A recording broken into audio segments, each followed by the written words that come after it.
Bigger, better, bolder. The cold, hard truth is taking talk to the next level. Right here on Bobo 89.1 FM, Cayman's Community Radio. We are still spilling the tea. And committed to being part of the change that Cayman so desperately needs. Join Sandy Hill weekdays from 7:30 a.m. for Premier Access, Cayman Voices, Truthful Thursdays, and much more. Cayman's #1 talk show is now bigger, better, bolder, and more than talk. Getting results with hot topics, consumer reports, court exposés, and more.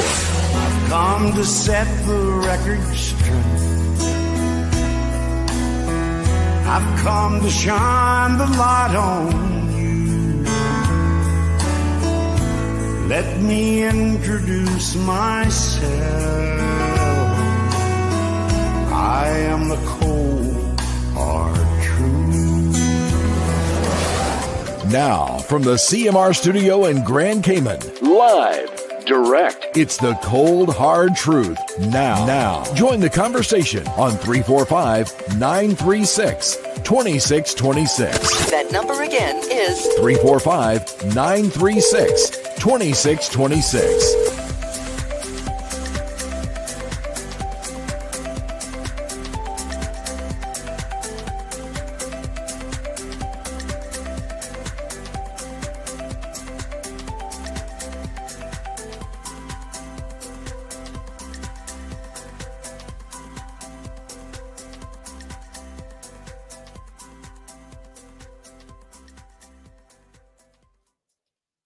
Good morning, Cayman. Hope you guys had a fantastic night. This is the Cold Hard Truth. We're here with you. Got lots of news happening all over the world, and I hope you guys are trying to keep up. The website is, of course, www.caymanmallroad.com, cmrtv.com. Our expansion continues. We are working ever so diligently for you, getting things ready. And I must tell you, things are coming along really, really nicely. A few delays here and there, but those things are to be expected. Yes, but we want to get it just right for all of our content creators, as well as for you, our listening audience. So lots of amazing things going on. I'm just getting the links ready for you this morning. Yes, ma'am. Yes, sir. So that you guys can be well prepared. Facebook doing a bit of a quirky thing lately, but we won't worry about that too much.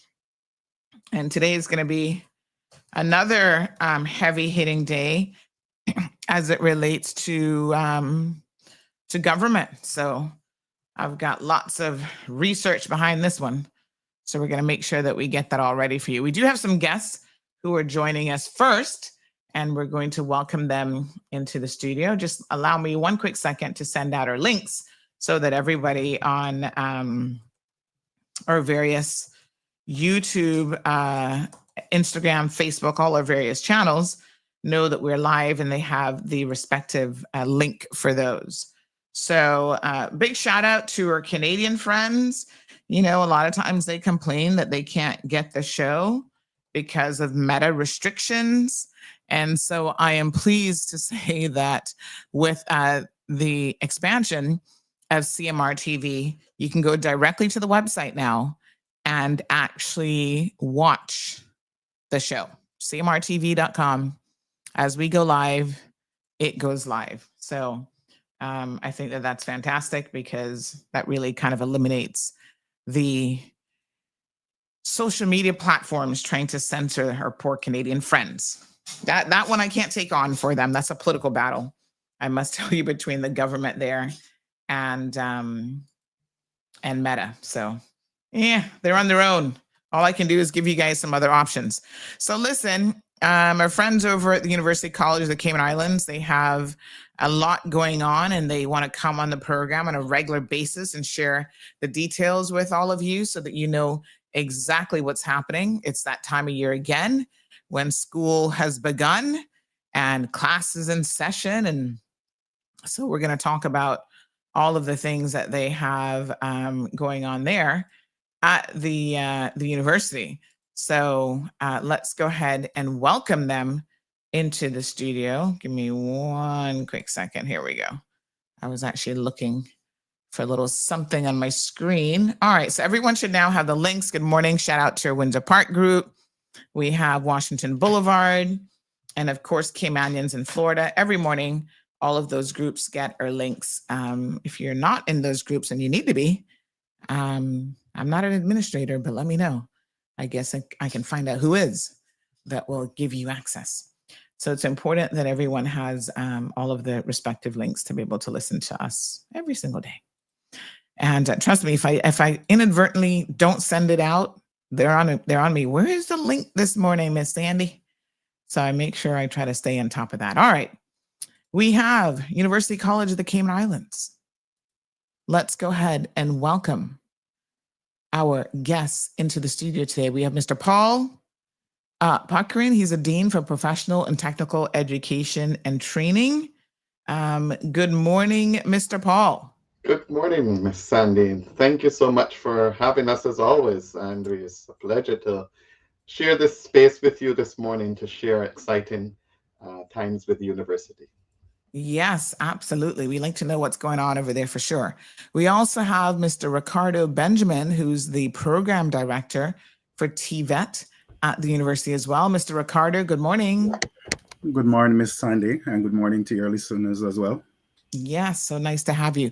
Now, do we have Miss Anika Hutchinson also joining us? No, she's unable to join, so I will cover on her behalf. Okay, no problem. All right, so we'll get to it then.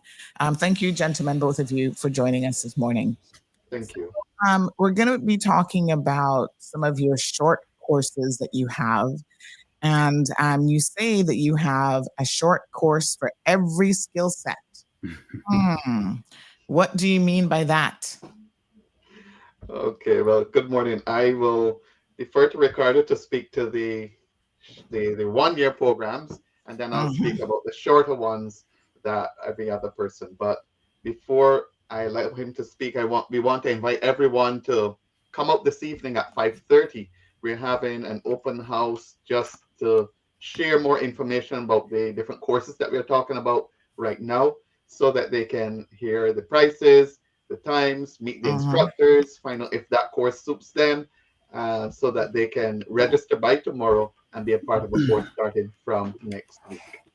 Okay, very good. So that's this evening. You have a bit of an open house that people can come and get more information. At 5:30 to 7:30 in our hall. And all are welcome all evening, all short course interest persons, those who are already registered. It is for everyone so that they can get a better understanding of what they're getting involved in before we start our training from next week. Wonderful. Okay, so we have a variety of courses. You say you have sort of the long form short courses, if you will, which are about a year worth of studying. What are some of those courses that are available? Okay, thank you, Ms. Sandy, for the opportunity. We have a variety of courses. Of course, you know that our NCCR programs are internationally recognized by all industry partners. We have particular courses in electrical, we have HVAC, we have construction. And in our construction program, we have a varied amount of disciplines that our students will undertake. We have carpentry, masonry. We have electrical in the construction packages as well. We have NCCR has a wide variety of programs. However, based on spacing and based on particular interests of our Caymanian students, we have chosen those specific programs that we register our 1 year students for. And of course, not just in our NCCR TVET program, we have courses in business, general business. We have courses in general accounting. We have courses in computer technician.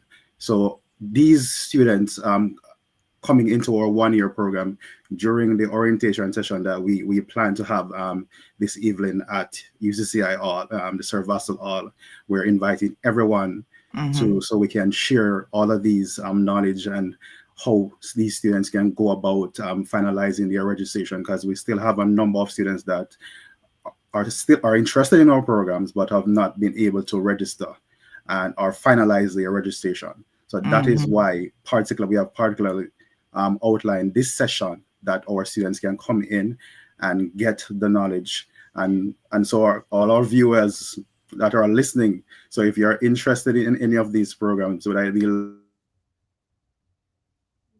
electrical, HVAC, plumbing, construction, business, please come out to our session to get those knowledge about it.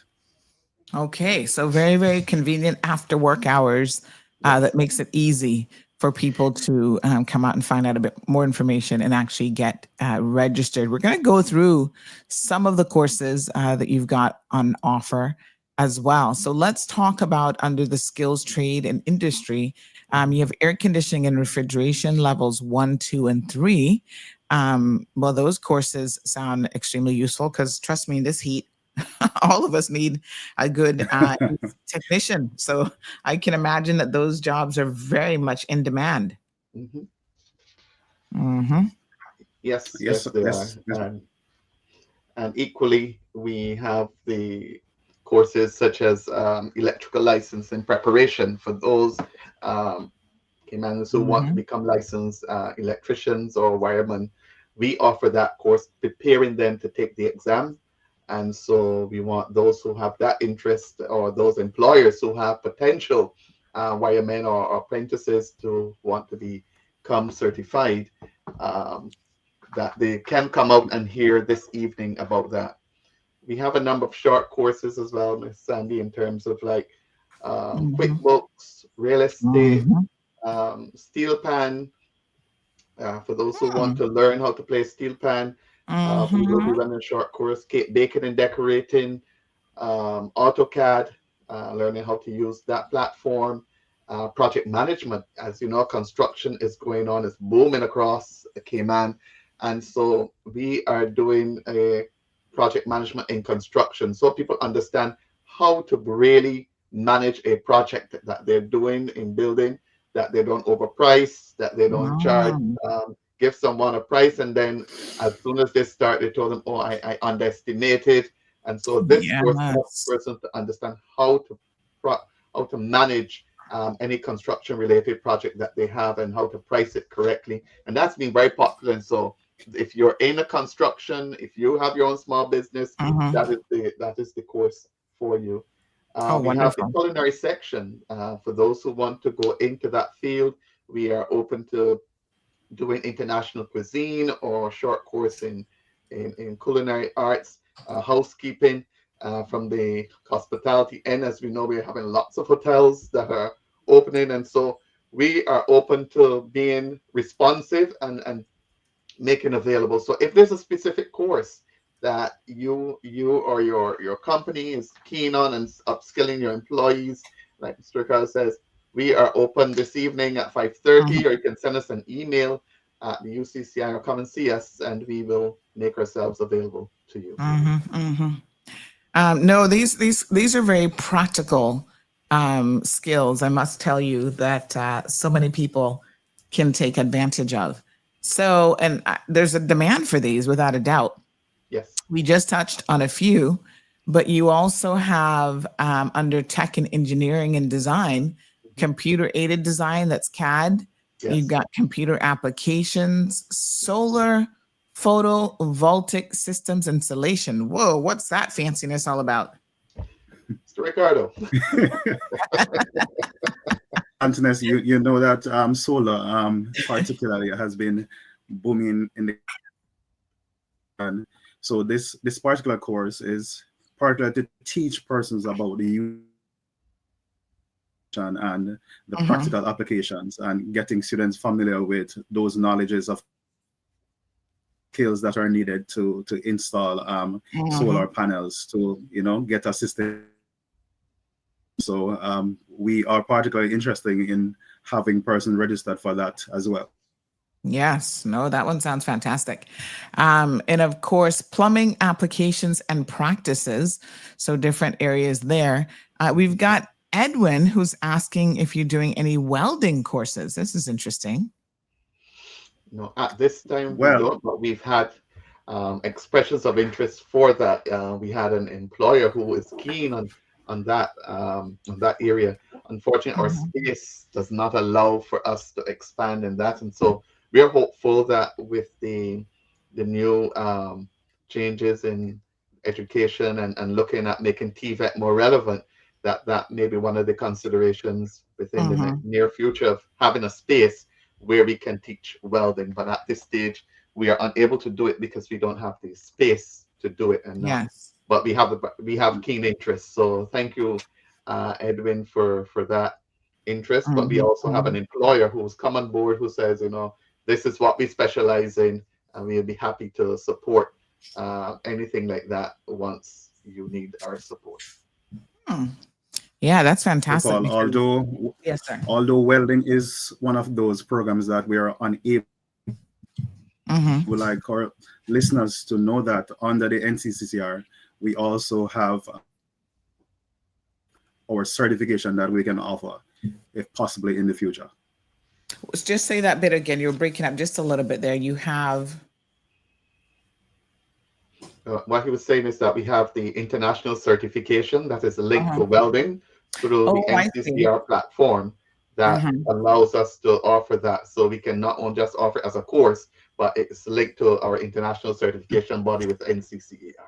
I got it. So you've got that part of it already in place. Yes, It's just a matter of actually finding a location because obviously welding you need space to be able to safely yes. teach that course. I understand. Okay. Well, Mr. Edwin, stay tuned. Soon come, as they Mhm. say, and Yep. I'm sure you'll hear it here first on CMR. So let's talk about some of the business. And I love that you're doing project management because I got to tell you, the person that you have teaching that course, Mr. Rohan Marshall, Yes. he knows a thing or two about the industry. So, Yes. he's been in Definitely. that area around safety and projects for quite some time. So I'm so glad to see that he is actually the instructor for that course. But we see so many projects, and the criticism that we have a lot of times is that projects don't seem to be able to start in time, finish in time. There's so many hiccups along the way. uh, People try to build homes and they know the frustration of project management issues, project overrun, budget overrun, time overrun, everything. And Yes. so it's good for people to take those courses because it's not just about throwing up four walls and thinking that, okay, I've built a house and that's it, right? Hmm. So, folks, check that out if you're in the construction industry. And you know what? It doesn't even matter how long you've been in construction. This is Yes. the type of course that you can add on to someone who's already well skilled on how to build a house, but still struggling with some of these other components of the project. So, business, office, and financial skills. So, you've got a whole slew of courses there. Hmm. Let's talk about QuickBooks, which is, something I use myself, but Yes. this is an extremely useful, you've got part 1 and 2. This is Yes. an extremely useful program for any small business, or I even tell individuals, boy, you wonder where your money's going. Everybody's complaining about the cost of everything. Install QuickBooks and start properly managing your finances, doing your budgeting and so forth. And you'd be surprised to see where you spend your money. So this is basically learning the QuickBooks software fundamentals for small businesses or personal finance. I think this course is quite useful as well. Yes, very much so, Sandy. And linked to that, we also have the real estate. As you know, real estate is starting to boom, and so that course helps Mhm, person to understand the market. It mhm. doesn't allow them to get the license, but it Right. prepares them that if they want to take the external exam, they understand the rudiments with the real estate industry, both locally and internationally. Mhm. Fantastic. And I mean, you say it's starting to boom. I think it's been booming for a minute because Yes. there's a lot of people Oh, in, yes. in real estate. So trust me. Language and communication. So basic English, Yes. As improving you your know, we writing. have clientele Mhm. that is Spanish, Filipino, and those Yes. who English is not very strong. And so we have a pathway to help them move smoothly. So they start with ESOL, which is English for as a second language, Yes. uh, and then they move to basic English, then they move to foundation English, and then they can move into a 1 year program so that by the time they begin to their progression, they have built a solid foundation with their English Mhm. skills. We Yes. also And do, business writing, that's yes, important. business writing, how to communicate effectively in the office Mhm. space. Not just tell the employer I'm done with that, but to effectively communicate and express themselves. Mhm. Yeah. All right, Tartarian, good morning. Says the construction courses sound great. I should take that so I could build my own house myself. Why pay to build a house when we can learn to build a house? Yeah. Well, there's a Definitely. lot involved in that, Tartarian. And of course, you want to make sure you have qualified persons, from electricians to plumbers and everything else. But, I suppose if you take the project management course, you might be able to oversee it if you have that Yeah. kind of time, Yeah. and even oversee your contractor and make sure that everything is coming along nicely. So good morning to Wee Wee and all of our other people. We've got over 230 people in the live stream watching already.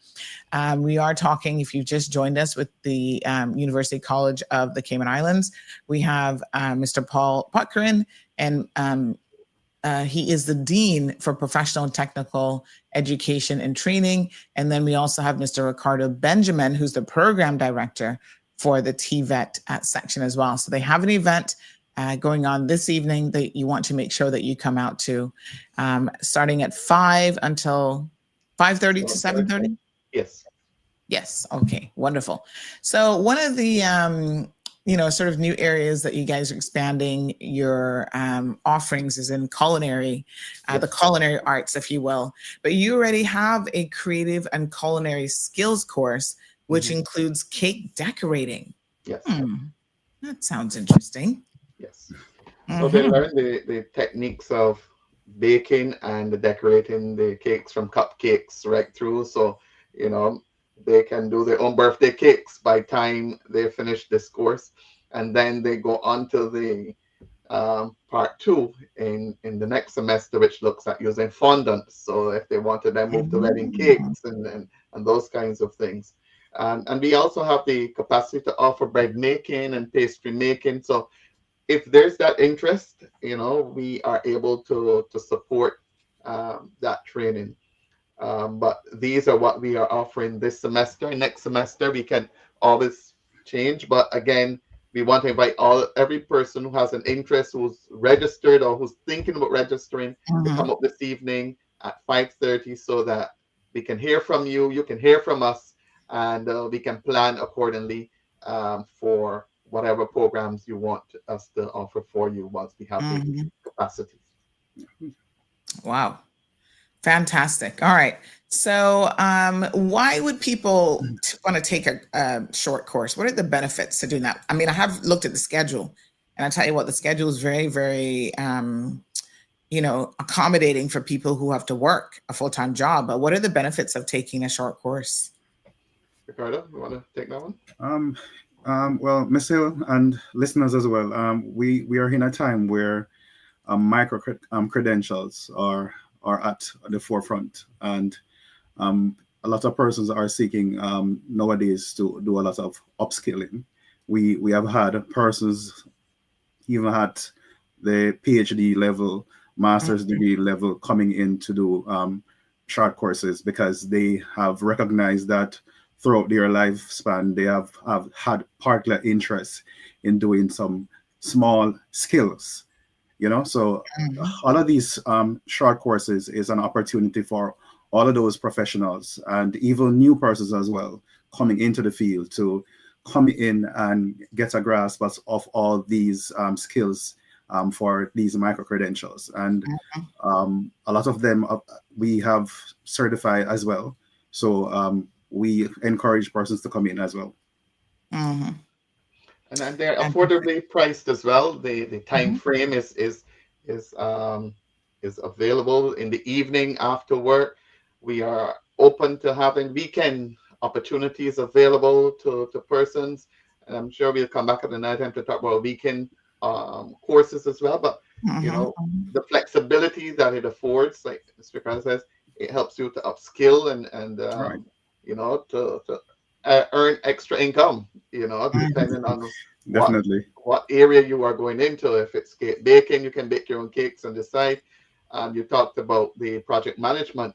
That's the largest investment any person will make in their life, in, you know, building a home. And if you can manage that project yourself to ensure that it stays on budget within the money that you've gone to the bank to acquire, then you are doing a significant saving for yourself, you know, and not allow the contractor to tell you, well, we need to get another $10,000, which means that you'll have to delay finding that $10,000 in order to complete the project. And Sir Paul, just to add that, and for persons that are interested in this course, you have the opportunity to have those industry persons. We have gone out of our way to get in contact with persons that are within the industry. So you spoke about Mr. Rowan Marshall, that has been in the industry for several years, that he has had those experiences, whether good or bad experiences as it relates to project management. We have had persons from planning that are coming into our AutoCAD program and doing those drawings to show to share those experiences and those steps that you need to take when you need to submit those drawings. And these are things that normally you wouldn't be able to teach out of a book. But these ins and outs of the industry, these specific organizations, you have these industry partners that are there to assist. Fantastic. No, I mean, they bring a wealth of experience to the table, certainly. And, you know, I like how you say that, you know, not only are these courses affordable, career focused, but they also allow you to gain confidence, build your skills, and prepare you for some of the certification exams that are required in the different areas. All right, so people want to register. How can they go about registration? Do they have to show up this evening? If they're unable to come this evening, is there another option for registration? So they can visit our website at www.ucci.edu.ky and click the continuing education section. They can come to the campus directly today or tomorrow. If they're not able to come in the evening, they can come this evening as well at 5:30 to get that information on how to do that. Or they can send an email to admissions@ucci.edu.ky. And or email either myself or Mr. Ricardo. And so there are loads of ways and avenues that that information can be made available to persons. All right. And we've got Tracy Ebanks here, who's done one of your courses, and she's endorsing it. She said, I did both the first and second course of the cake decorating classes and really enjoyed it and would definitely recommend it. Thank so you, Tracy. I'll be messaging you. Continue to spread the word. Thank you. Yes, I'll message her about a cake order soon. All right, gentlemen, thank you guys so much for coming on today and sharing this with us. Again, folks, you can go by the campus today. It'll be in the multi-purpose hall. Yes. Sir Vassal Hall. Sir Vassal Hall, yes. So go on by, folks. Check it out. You can talk to, I'm sure either Mr. Puckrin or Mr. Benjamin, and they'll be able to provide you some more detailed information on these courses when they're being offered. You can get registered. And it's a perfect opportunity to do, sort of continuing education courses as well. Thank you. Thank you both so very much. Seeing and welcoming everyone this evening and over the next few days. Fantastic. Thank you. Appreciate it. Have a good day. Thank you, Mr. Bye. Thank you for having us. All righty. Bye-bye. All right, folks. So there you have it. University College of the Cayman Islands offering some shorter courses in sort of the technical area. You can check them out. UCCI.edu.ky is their website, continuing education section.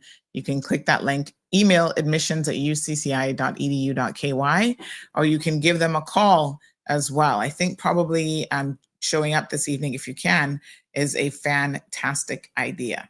All right. Thanks again to both of those gentlemen who are part of the professional and technical education and training, the TVET offerings there at UCCI, part of their fall 2025 course offerings. Great for working adults, anybody who's thinking about changing a career, or anyone who's actually looking to upgrade their skills, earn certifications, or pursue personal interests. Beautiful. Miss Lucille joining us from the UK. Good morning, Miss Lucille. How you doing, honey child? All right, so we've got a lot of ground to cover today in relation to, my goodness. This one I'll be honest with you, I have tried to wrap my brain around this one for the better part of, oh my gosh, more like a month now. I was going to say 3 weeks, but can you guys believe it is 3 weeks today that I had my surgery? So already 3 weeks, and we're coming along nicely. I went to physio yesterday, but the time sure is flying by quickly. So I want to really break this down because this one is a bit of a heavy hitter. So you gotta put on your hat and just follow along. I'm gonna try to do it as simply as I possibly can. But I was up until 1 o'clock this morning putting the bits and pieces of this story together, because this is a perfect example of how when government is not properly supervising their workers, things can go wrong and things run amok, for lack of a better word. So I was literally in bed last night, and my poor husband was like, turn off that computer. I said, oh, geez, I'm peace. But I was there trying to put together all of the bits and pieces in a succinct manner so that I can then present it to you. Because if I can't present it to you, then, it doesn't make any sense. So you're going to have to forgive me if we kind of jump between different areas of this, because it's a lot of material. I had to go through a lot of material. I had to speak to a lot of people. This was proper investigative reporting. Let me grab my folder. I had people dropping stuff off on the proverbial windshield. I got documents. I got stuff coming out my ears. So give me one quick second. Let me just grab, I actually have a folder.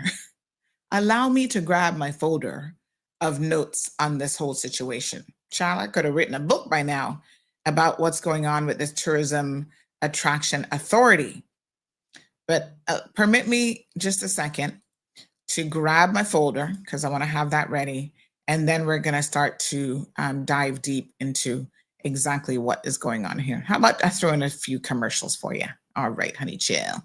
Great news, K-Man! Tim Hortons is finally open and ready to serve you. Start your day right with our delicious all-day breakfast, or grab a box of our famous Timbits and a dozen donuts for a sweet treat. Need a quick pick-me-up? Swing by our drive-thru for your favorite espresso drink anytime.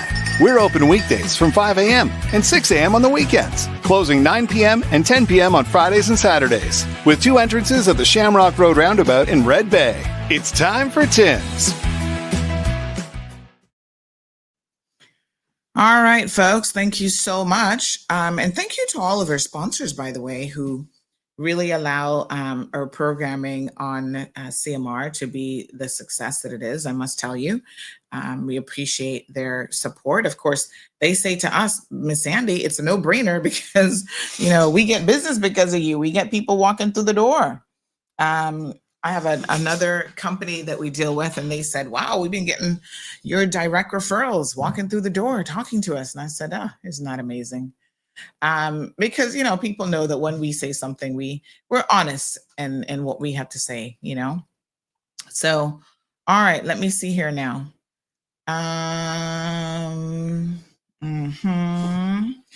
Okay, so we're going to put all of it.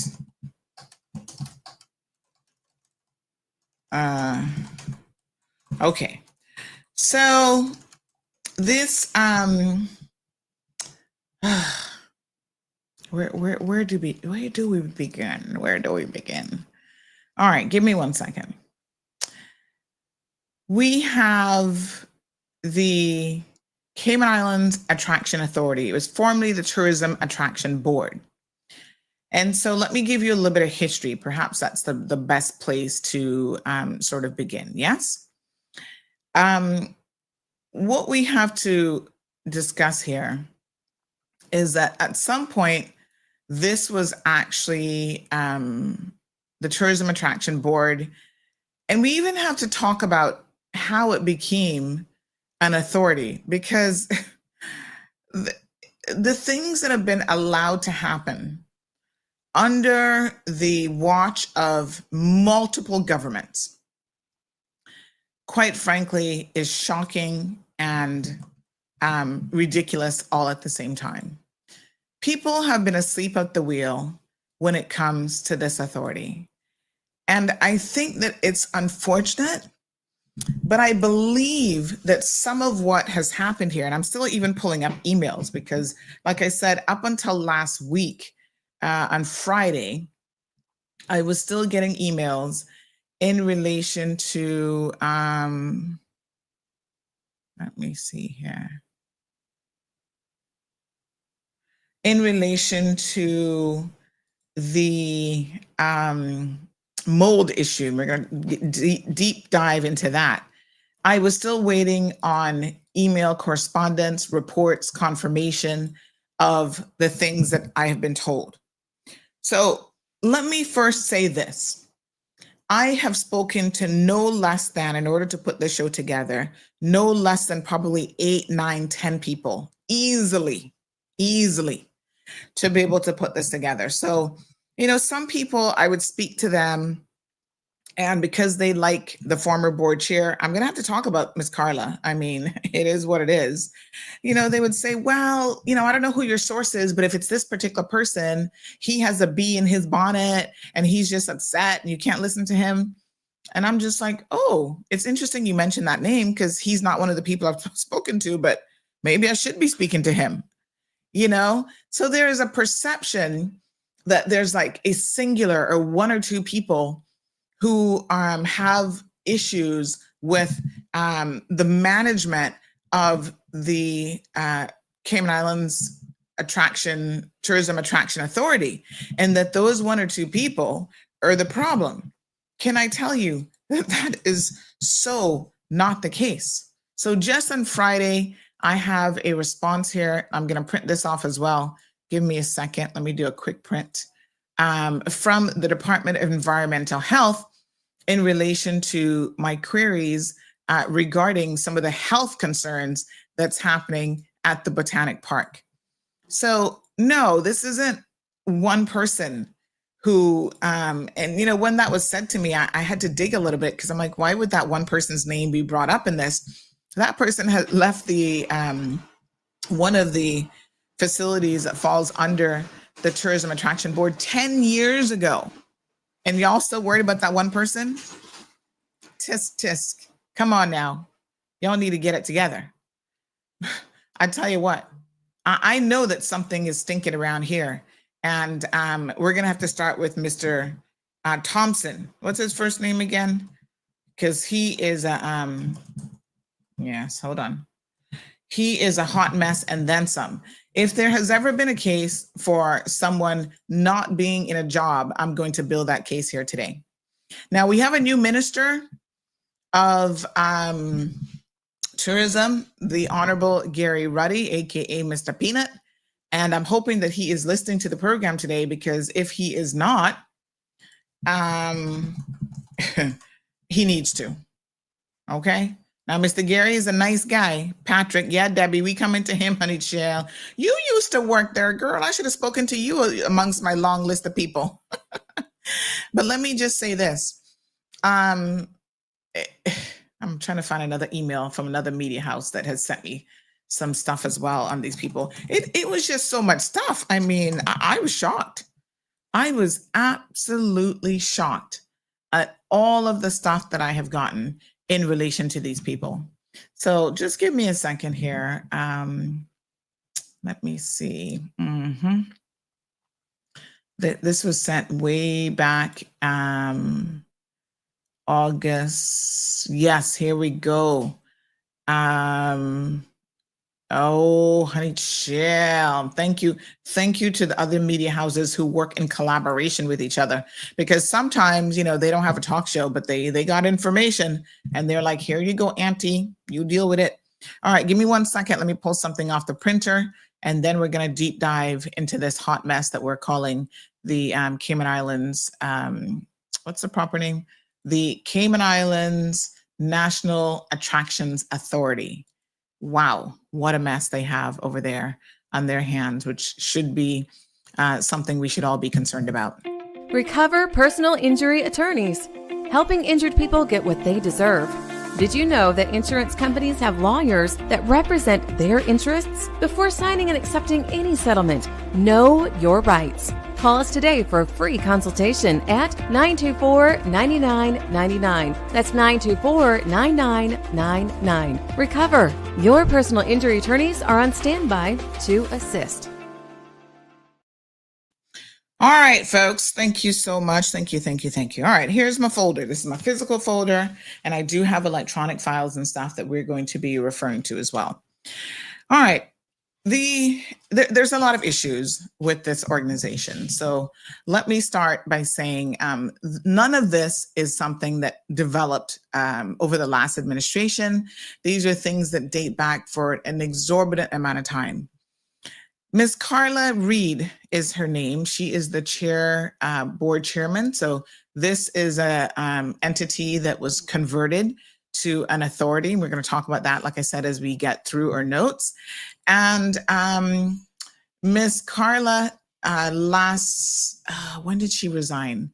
Well, let me put it this way. In the last 2 weeks, she has decided to resign after I made the announcement that there would be an actual expose coming on this authority. No, there's been no word. Despite her resigning, she's still on the website. And there has been no word of her replacement, which coalition government, that's interesting. She's been gone for 2 weeks and we've heard nothing about a replacement for her as yet. Do you normally take that long to replace someone when they have resigned? I am a little bit confused about what would be taking y'all so long to make some adjustments to the board, but this is the board makeup. As far as I know, they look like they have a member there that they say is pending. Only God knows what that means. So they're short, I guess, with the membership. I'm not too sure how that works. But then they have people from the Ministry of Culture nominee. They've got someone from Lands and as a nominee, ex officio people, Strand Bodden, who's the chief officer for the Ministry of Tourism and Trade Development. And then secretary, Mr. Patrick Thompson, who's actually the Cayman Islands National Attractions Authority Director. We got a lot of issues with Patrick and his management and leadership style. I don't know how this man has stayed in this position, in this job for as long as he has, because some of the things I'm going to tell you today, he needs to be immediately dismissed and fired from his job. I'm sorry. And I kind of know Patrick. When his name came up, and you know, the way that things come to me sometimes, it's like, I swear to you, I feel like it's divine intervention. This wasn't even on my radar. And then remember when Pastor Clark decided to call into the show that day and made his vile and baseless threats? And people were like, oh, you know, his one of his top guys have been in there in cahoots with him is Pastor Thompson. I was like, Thompson, who the heck is Pastor Thompson? Patrick Thompson. I thought, oh, that name sounds familiar.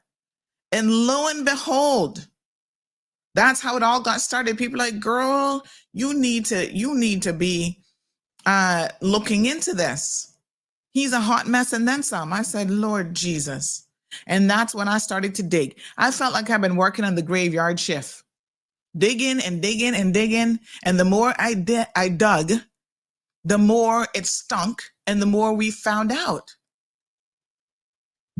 Patrick, you've had a free ride, but no more, Bobo. No more. No one has been paying attention to you. You've been able to cover up a lot of stuff. All right. I'm going to show you guys some pictures. Let me start with the mold issue, and I'm going to kind of work backwards a little bit, right? There have been significant, someone said that Carla might be a lawyer. I don't even know. She might be. You know what? I don't actually know her, but I did find out that I think she does have a law degree, and I don't know if she practices or whatever, but she's actually married to, listen, I have no doubt that Carla is probably a very nice person. People are like, oh, she's a good person. That has nothing to do with the price of rice in China here today. I'm sure she's a lovely person. I'm sure in some ways Patrick might be too, except for the fact that he's having sexual relations with his staff and promoting them on that basis, and everybody seems to know it. Oh, girls and boys, we getting there today. We're going to go there. Patrick, I'm so disappointed in you. You talk about you up in the church? Up in which church? You're a pastor? You're building a church next to King Sports Center? Lord, please, don't do that. Don't do it. And everybody says, despite Carla being nice, that she had to have either been really, really ignorant, or she was just turning a blind eye to everything. And knowing that she's a lawyer and she has all these professional qualifications, I have to tell you, I don't believe that she's an ignorant person. I believe she was turning a blind eye, and some people say she was actually protecting him. See what this person who's in the know says this morning? They said, drag Patrick. They said it twice. Carla was protecting him. Typical Caymanian, nice but stupid. Well, we have got to start coming to a reality that we can't be stupid as Caymanians. Us being stupid, us being complacent means that we are going to lose in every which way. This agency, I've got receipts. Let me pull up some stuff. Let me get all my images uploaded. When I tell you I got financials, I got, hold on. Let me show you this thing from yesterday. Let me see where I put it now.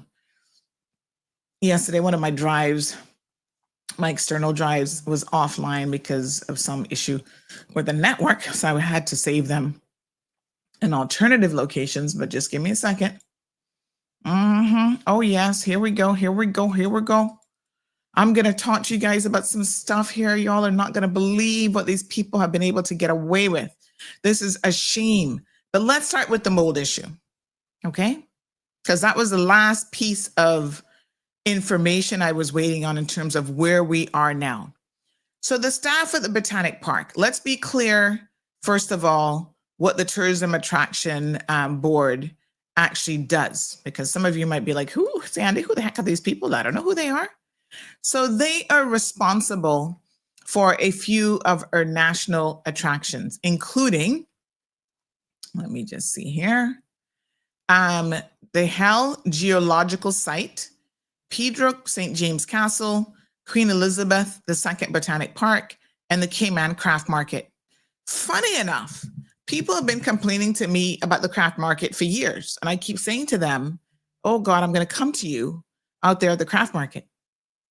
That's part of this whole National Attractions Authority. So now I understand why the craft market is such a hot mess and why the vendors themselves are complaining about the craft market. That's a joke.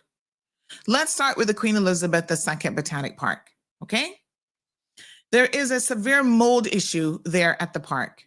So much so that DEH was called out back in January of this year. It was reported to them, and they went out, and I have their report in my hand. Let me just say that I'm also convinced that they have dropped the ball in this instance as well. In fact, they've dropped the ball so much that after I email them, all of a sudden, quick time, they're running out now, sending staff out there for a further assessment of what the situation is. So they said to me, I went back to my notes all the way back to August the 12th. I started to dig in some stuff. I'm coming back to those, Bobo. Hold that tight. They said to me when I inquired about this complaint that they have received, and we have people who are working there, let me remind you, who are seniors, who, their health isn't the best in any event, but mold is something that can be deadly to you. Where's my mold pictures? Hold on one second. I'm going to show you guys the condition of this facility, because this is absolutely horrific that people have to work. Hold on.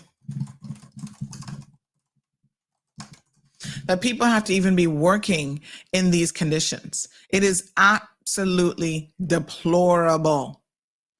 So there is mold everywhere. I'm going to show you. Here's one picture. Here we go.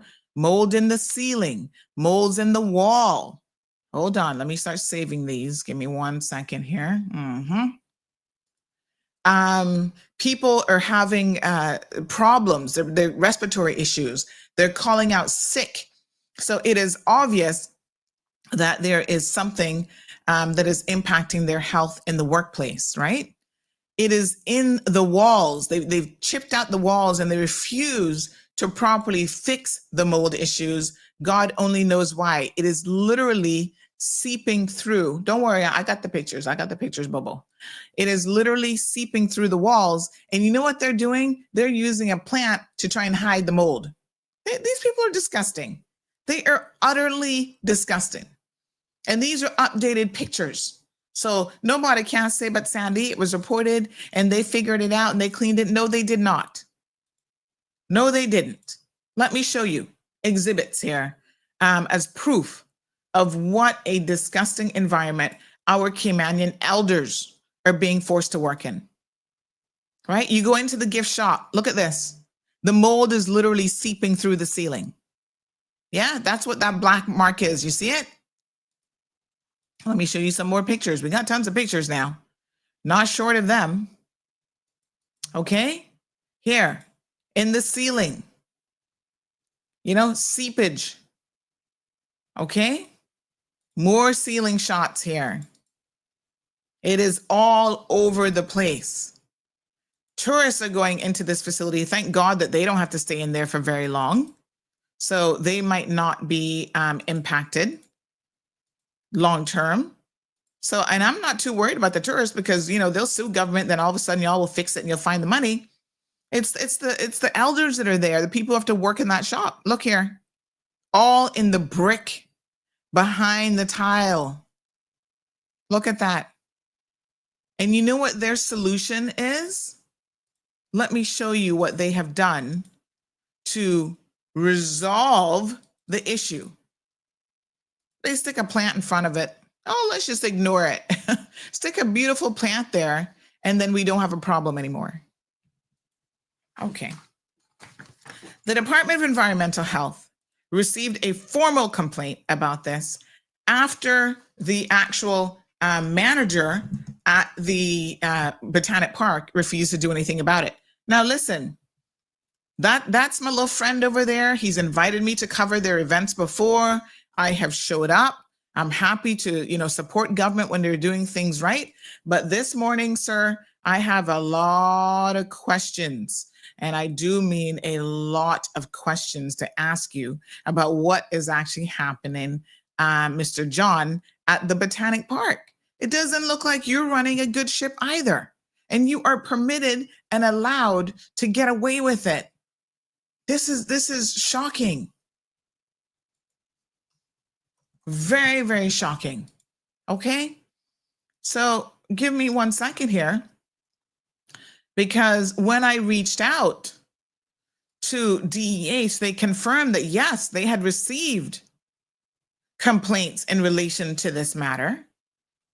They had gone out there and done an initial assessment, but I'm shocked that when you say you've done an initial assessment, why is it that I have not heard, or whoever is complaining about this, haven't heard any sort of a follow-up whatsoever? This is where DEH now, y'all dropping the ball. You need to get it together. So this is the response that DEH sent through to me that I just received it on Friday. This was the last piece of the puzzle that I was waiting for. So they said, thank you for your email. The Department of Environmental Health is pleased to reply to your inquiry about a report that was made to the department back in January of 2025 regarding the presence of mold in the Botanic Park Administration building and gift shop in Northside. A preliminary assessment, I'm just going to skip some of the full names, whatever, of the admin building and gift shop was done by one of DEH environmental health officers on the 13th of January, following a complaint received. During the first assessment, no spore samples were taken, but relative humidity and temperature checks were done. Why didn't you take any spore samples? Based on the results, the conditions in the bathrooms were conducive to mold growth. At the time of the visit, the suspected mold growth was not extensive. Really? Because you didn't take any spore growth, so I'm not quite sure how you'd know. But anywho, based on the officer's judgment, the situation did not require laboratory analysis for mold. Well, I beg to differ based on those pictures.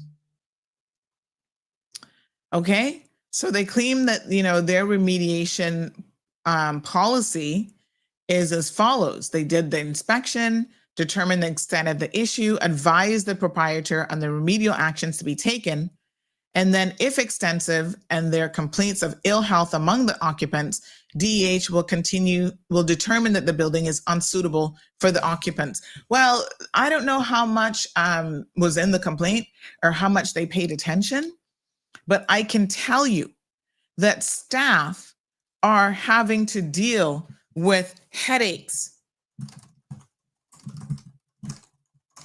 1 second for me, please. Staff are having to deal with headaches. They're having respiratory issues. They're out sick. So what do you mean?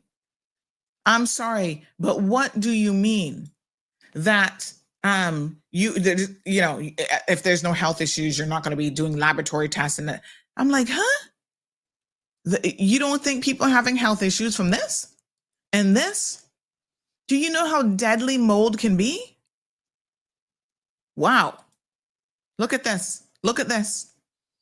So after I contacted them, as you can see from their correspondence, or did they say that? I don't even know. Oh, yes. They did a follow-up visit on August the 21st to determine if the indoor quality was compromised based on the complaint received. The official report contained the findings, and DEH requirements have been shared with the manager of the facility, and the complainant has been updated. So now they attached the report. So a whole 8 months went by after they received an initial complaint. I am under the opinion, look at this, that they did not do enough as a health agency to really try to assist the workers in that environment. And so, yes, they continued to be subjected. Go and check the sick log and tell me who's been out sick and for what length of time that have to work in this sick building. They better try and learn how to sue government. That's what they better start trying to do, because it looks like they don't pay attention if they're not sued, huh? So they submitted a report to us, and I have it here. And they went to, they say, determine if the air quality was compromised based on a complaint that they received all the way in January. Again, I'm shocked that this report is dated the 22nd of August, and it only follows after I emailed them and said, do you have a report that I can get? Where's the original report from January? No report. Yeah.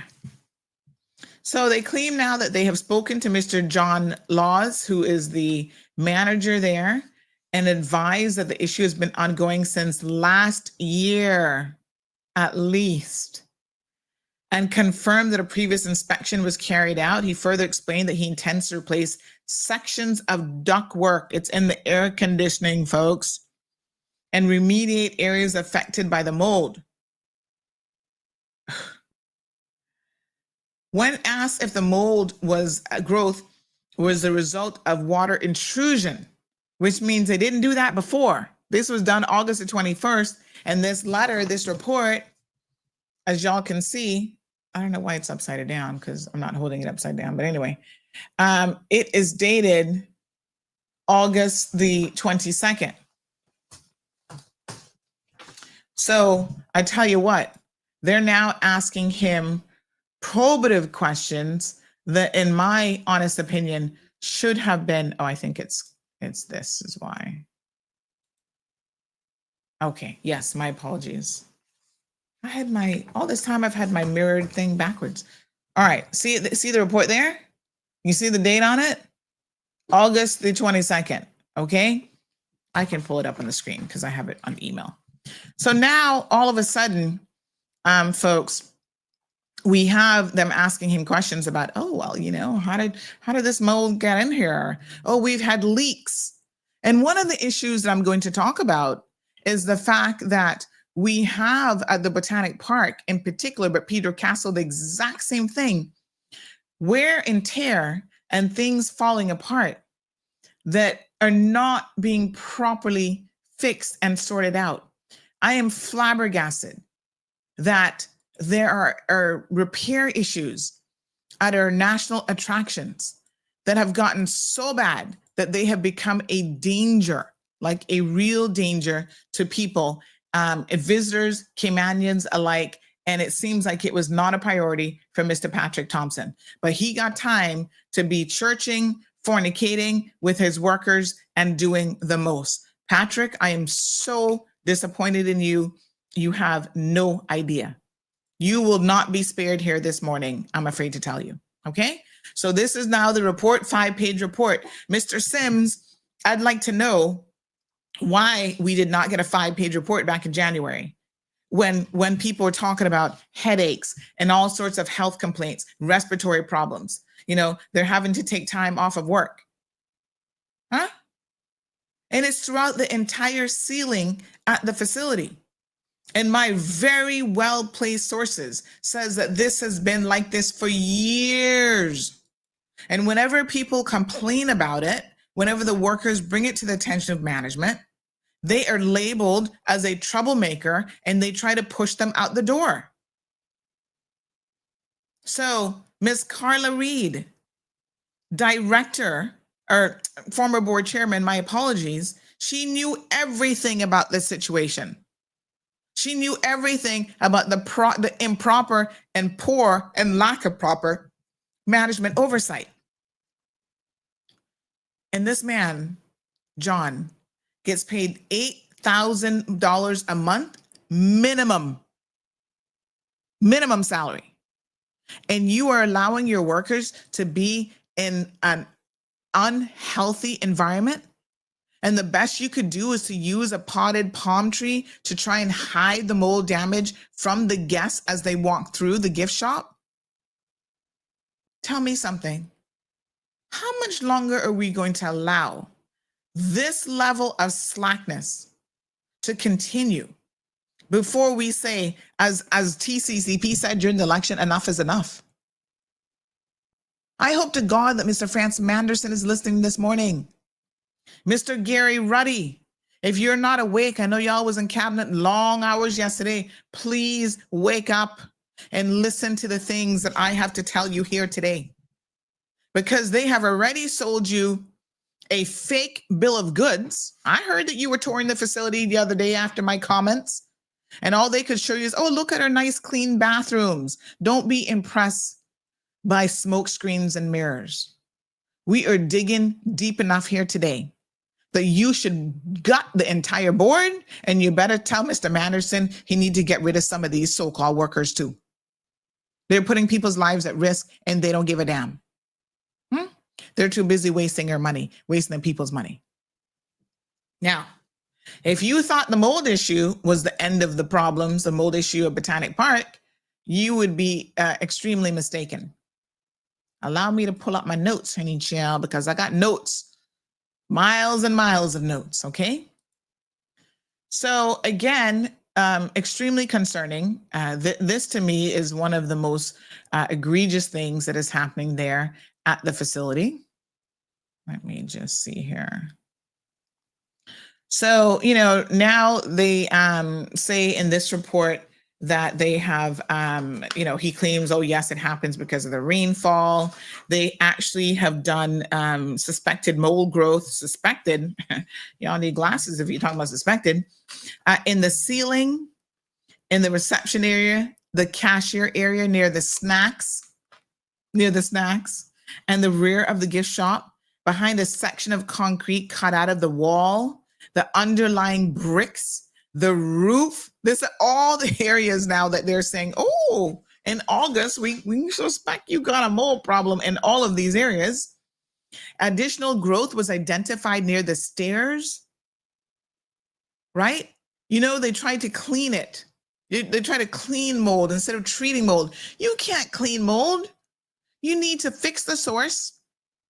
And you need to get in there. Your remediation of mold requires you to remove and replace.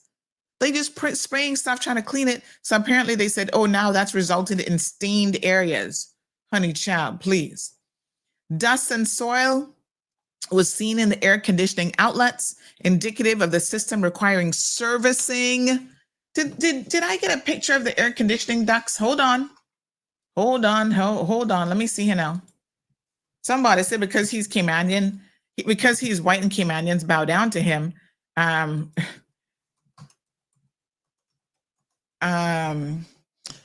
thought I saw something with the AC duct, but send it to me again, honey chow, so that I can make sure that I'm sharing that with our people, because this is a problem. This is a very, very severe problem. So they're not even servicing, knowing that you have a mold issue. You don't even ensure that you can service your AC duct properly. But despite that, they can outsource. Oh, yes. Oh, thank you, honey chill. Let me show y'all this nasty picture. Y'all are just nasty. Nasty, and it's causing people their health. Okay?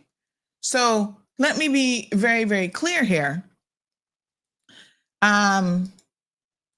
It's bad enough that you have mold, but you're not even doing the bare basics in terms of maintenance and remediation. And you know what's crazy? Just maintenance of your AC system. But they can find money. Listen to me carefully now. They can find the money to hire third-party IT people to be offering services off island for their facilities. Oh, Patrick, you have got to go. Look at this nastiness in the AC ducts. Look at that. It's no wonder them old people sick. Old, young, it don't matter. You don't even need a compromised immune system when your AC ducting looks like this. Those are spores and everything that is going into your lungs and you are breathing. Heaven forbid you have asthma or any kind of pre-existing condition. It's going to be that much worse. And look at the placement of where these things are, right in the gift shop. Wow. This is so disgusting. And it's not just disgusting because, oh, I'm a germaphobe. It's disgusting because it is a health issue. Look at the AC duct. You can actually see around the vent, all the caked up dust. Jim says, oh, hell to the no. You see what I'm saying? Marshall says, sounds like there's mold all over the building. There is. And this is the office space. This is where the workers have to sit and work all the time. The gift shop. Let's continue with the long list on page 2 of the report. Okay. Watermark stain seen on the back section of the wall. Possible water intrusion. Not possible. In the upstairs office. Carpet heavily soiled. Improper and disorganized storage of items in the storeroom. Unwanted articles in the storeroom. How can you be making a base salary of $8,000 a month as a manager of the Botanic Park, and you can't even make sure simple things are done? Moist and water intrusion sources. So the manager explained that there is water intrusion during rainfall. They looked at the humidity temperatures, and they say that at that time they were in the acceptable range. That's because they didn't go during a moist time and when it was raining. They have provided additional pictures. Let me show you here. Give me 1 second now. I'm going to scroll down of some of their findings just last week on the 21st. Okay, so hold on, honey. Hold on. We're going to get to this.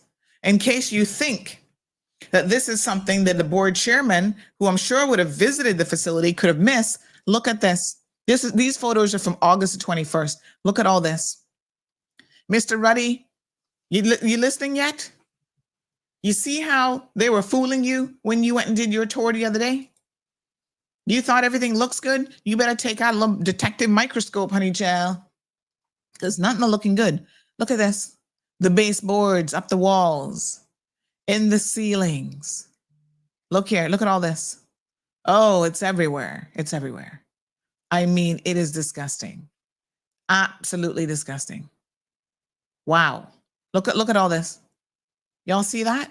Mold, mold, mold everywhere. So now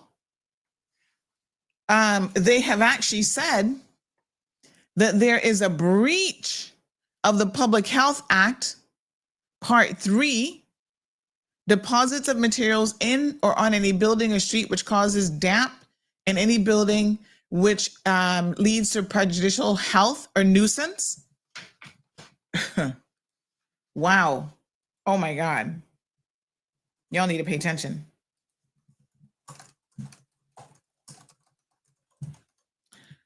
This is what's happening. And they've actually now issued instructions with the manager of the facility to conduct mold remediation, necessary checks. Section 72(7), subsection 2N, areas of land kept are permitted to remain in such a state as to be prejudicial or offensive to health or nuisance. So, Department of Environmental Health has concluded that the Botanic Park is in breach of health and safety aspects of the Public Health Act. And this conclusion was only made on the 21st of August after we started to kick up a little stink. Come on now. This is serious. This is really, really serious.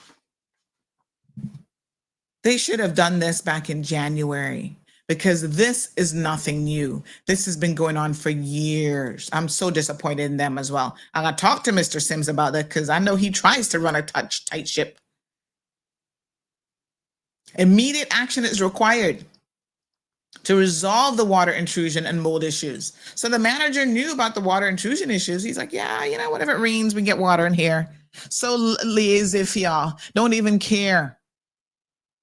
Visible mold should be assessed and cleaned using a professional service, not the hinky dink. Oh, you know, let me just spray some Lysol on it. Maintain carpets in a sanitary condition. They either have to be removed or professionally deep cleaned immediately and at least twice per year thereafter, with daily vacuuming carried out in between.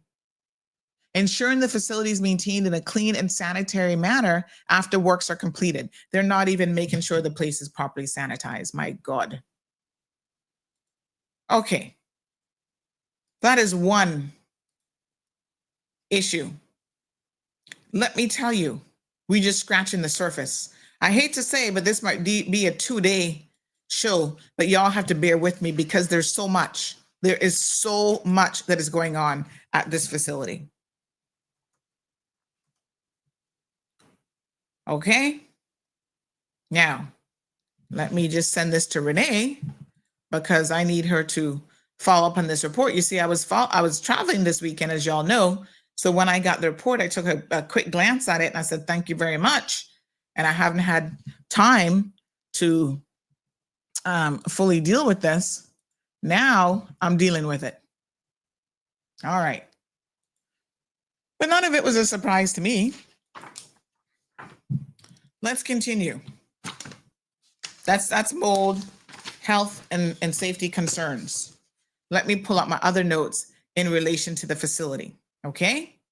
Maintenance and upkeep. Let's talk about the dangerous infrastructure at Pedro St. James Castle, the Great House.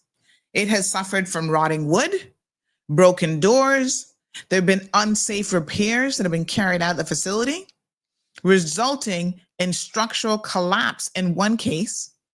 Repairs have been delayed or done shoddily with inadequate oversight. Walkway repairs and community-funded projects were poorly managed, with unclear accountability for maintenance spending and execution. You know the little gazebo at Pedro, where everybody likes to go there and get married? You know that gazebo was in such poor condition that it took literally somebody having an accident there before they finally were like, oh, I guess we better fix that. When I tell you all that it's just pure slackness, I'm not joking, you know.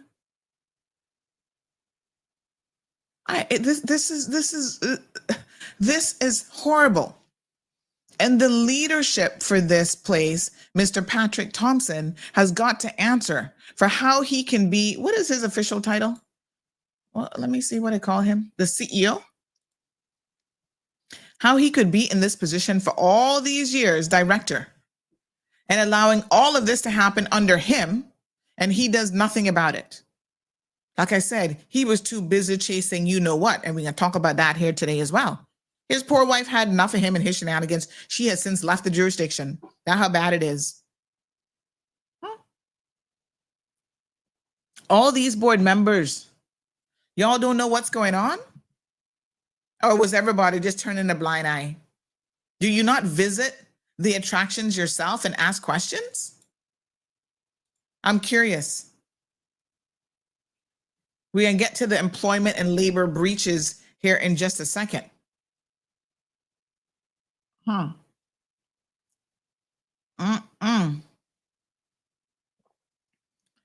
It's horrible. Now, let me see which one I'm going to get to next. I'm reviewing my transcripts. I tell you, I have got pages upon pages upon pages. Okay? Let me just back up here and make sure. I want to see which of my notes I'm referring to, because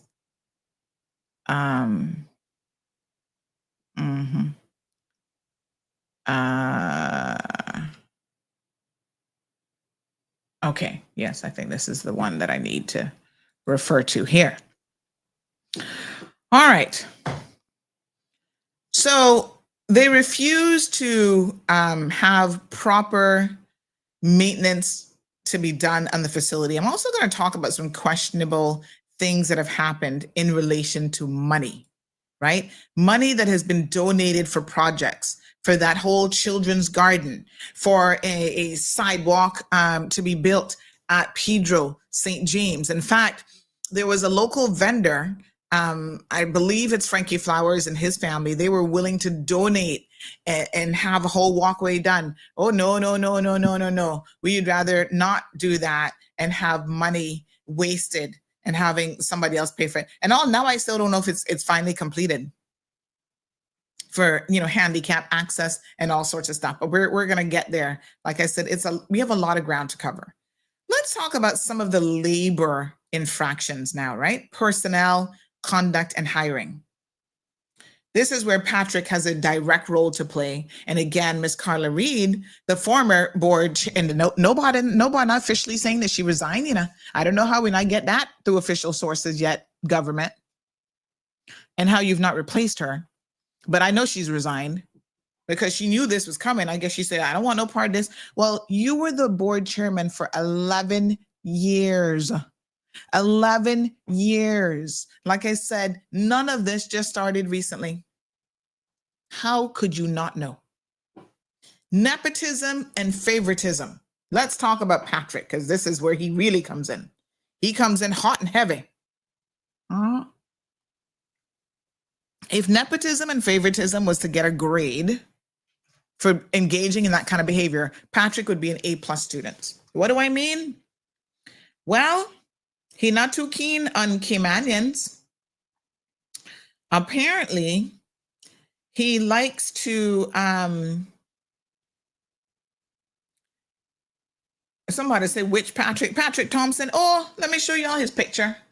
Because y'all like Sandy, I just tuned in. I don't know who Patrick is. Hold on. Let me take out all my mold pictures and then I'm going to show you guys Patrick. Oh, he likes to travel, do his church stuff on government time, and all over the place instead of focusing on what he should be focusing on, which is trying to fix all of these issues at the facility. So let me show you some good pictures of Patrick. Here he is on the pulpit, preacher. Hold on now. There he is. That's Patrick. Got on his preacher's collar and everything. Holy Bible in his hand. Here he is. Out to dinner, enjoying his best life. I wonder what his salary is. Here we go. Here he is traveling, getting to meet Mia Motley, enjoying time with her, all on government dime, no doubt. Here he is with the PM of Jamaica. Where's that one now? Dun, dun, dun, dun, dun, dun, dun, dun, dun, dun, dun, dun. Well, he said he's fulfilling the mission. I don't know what mission he's fulfilling. This is church stuff, but I can tell you what, the mission that he should be fulfilling, which is doing his job that he's getting paid handsomely to do, he ain't doing that mission. That I can tell you for a fact. So yes, we have several pictures of him rubbing shoulders there in Jamaica. Let me see if this is the one I was looking for. Oh, that was Mia Motley. We got him with what a PM for Jamaica name is again. Congratulations as well. I heard his government took the government back. JLP won last night. So congrats to all Jamaicans, I guess.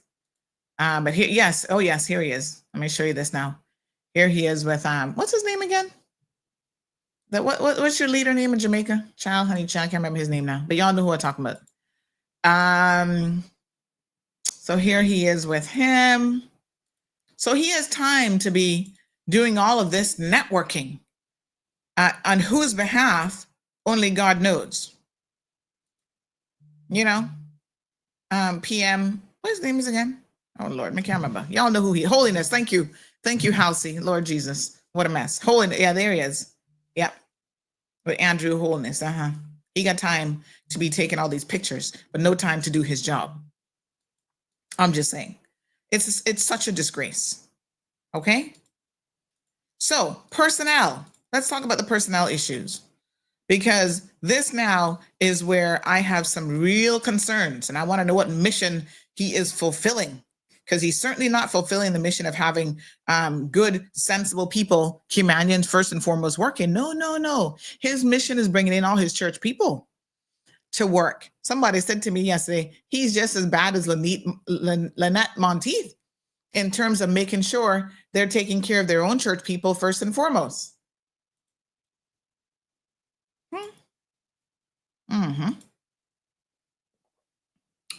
All right. So what does that look like? Well, the nepotism game is extremely strong. Widespread hiring of his church members. During COVID, he was going around telling the Caymanian staff, some of them have been there for all 20-something years, oh, no, you need to go because the government is going to be shutting down the Botanic Park permanently. They're going to shut down Pedro Castle permanently. And then they left. Some of them are so fooled, they left. And who does he bring in? His church people. It had gotten so bad that the going discussion there was like, okay, if you apply for a job here, you're not going to get it based on merit or qualifications. But if you start going to his church, you're going to get hired. And it was proven. A person actually applied, didn't get the job, turned around, and then joined his church, and then applied, and lo and behold, guess what? they got the job. I mean, what are the chances? Do an audit, do an HR audit, and see how many people he has hired. All this nepotism and friend business. See how many people are actually church members. Okay? Inappropriate relationships. Let me hold on now. Let me get the pictures.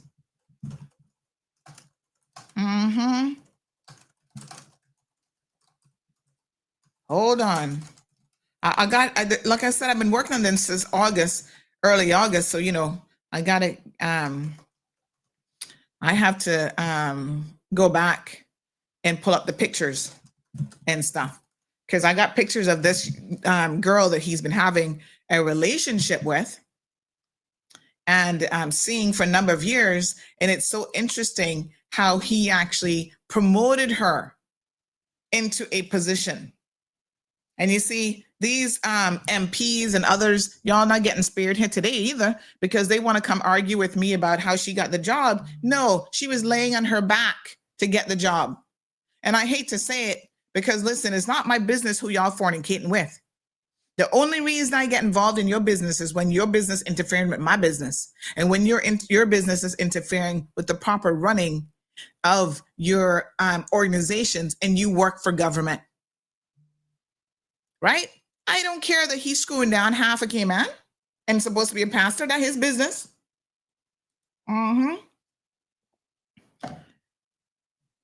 right. Candace. Oh, let me show you Candace. I wonder if Candace's husband might be getting shocked here today. I don't know if he know, if he don't know, or what's going on. But let's talk about it. She is the operations manager of Pedro. While born Caymanians were sitting there more than well qualified to be able to get a position. Instead, because of his fraternizing with Candace, she somehow gets pushed into this role, and all now, nobody can figure out how the heck that happened. See, huh? They all married, they don't, the vows don't mean nothing to these people no more. How is Candace qualified? Where's Candace from again? Somebody help me out and remind me of where she's from. Let me go through my notes. Okay. All right. All right. I'm going to read you parts of things, right?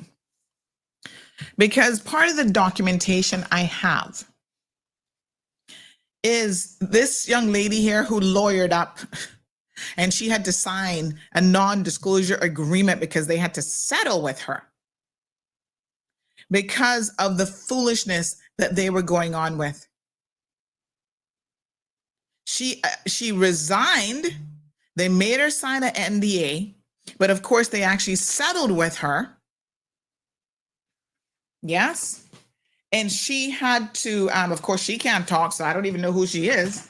But what I can tell you is the documentation that I have in my hand speaks volumes to what was going on.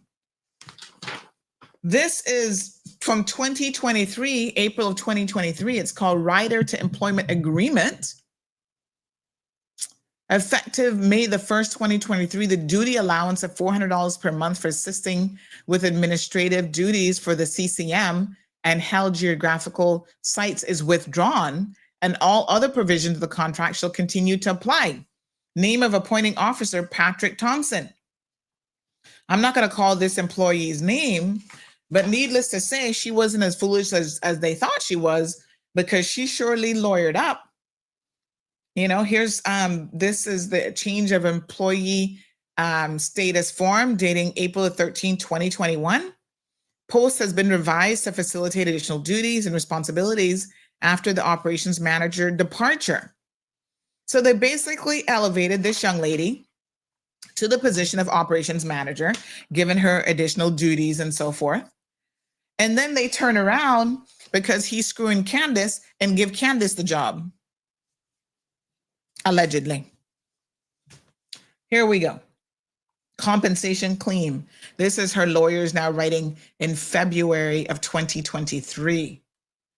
We write on behalf of our client so-and-so to raise the issue of unfair and irregular employment practices which impacted her compensation. Right?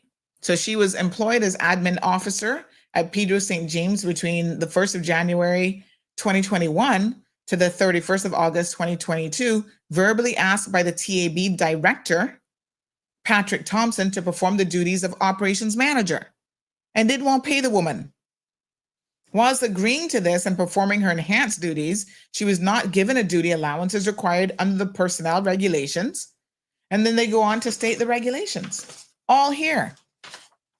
Then he turns around and they speak to the revocation of duties, which I just told you, I have the letter here of that. Despite being told that she's being groomed for the post and having evaluations that met or exceeded expectations, at 5:05 p.m. on August the 31st, 2022, so-and-so was called into the director's office and told that the board appointed Ms. Candace Grant. She married some Grant, don't know where he's from the TAB office to fill the operations manager position starting the very next day, September the 1st, 2022. In her performance evaluation, the director also referred to her as being deputized. However, there's no definition or process for being deputized within the public service management law, nor the regulations. My God. In appointing, pursuant to section 4115 of the public service management law, in appointing or reappointing a staff member, there's an obligation on the appointing officer to ensure that an open and fair employment process operates. We're going to talk about how that does not operate and what he actually did to get Candace in the job. Good morning, caller. Oh, I can't hear you, honey child. Hold on. Hello? Uh-oh. I still can't hear you. Oh, honey child. One second. If I have to. Hello? No. Allow me to call you back. I'm going to restart this phone. Sometimes I got to restart it because it gets a little bit temperamental on me. All right, let me just restart that. Sorry, I pressed the button on this thing talking about accessibility. All right, let's restart it. So how did Candace get the job? Well, everybody seems to know that there is some allegation of an improper relationship between her and Mr. Thompson. So much so, let me back up to my notes. Hold on here now. Let me just see. All right. Let me give you another example, right? There was a guy there that was accused of stealing. This is how Patrick operated. He accused her of stealing a coconut, a single coconut. There was a gentleman there who used to chop the coconuts for the guest, and she was accused of taking one. And he then attempted to write her up for that after her complaint about not getting compensated. This is the kind of management style that Patrick Thompson is operating under over there at TAB. You have a hardworking Caymanian in a job, doing the job, doing it well. My apologies. Oh gosh. Getting all sorts of amazing performance.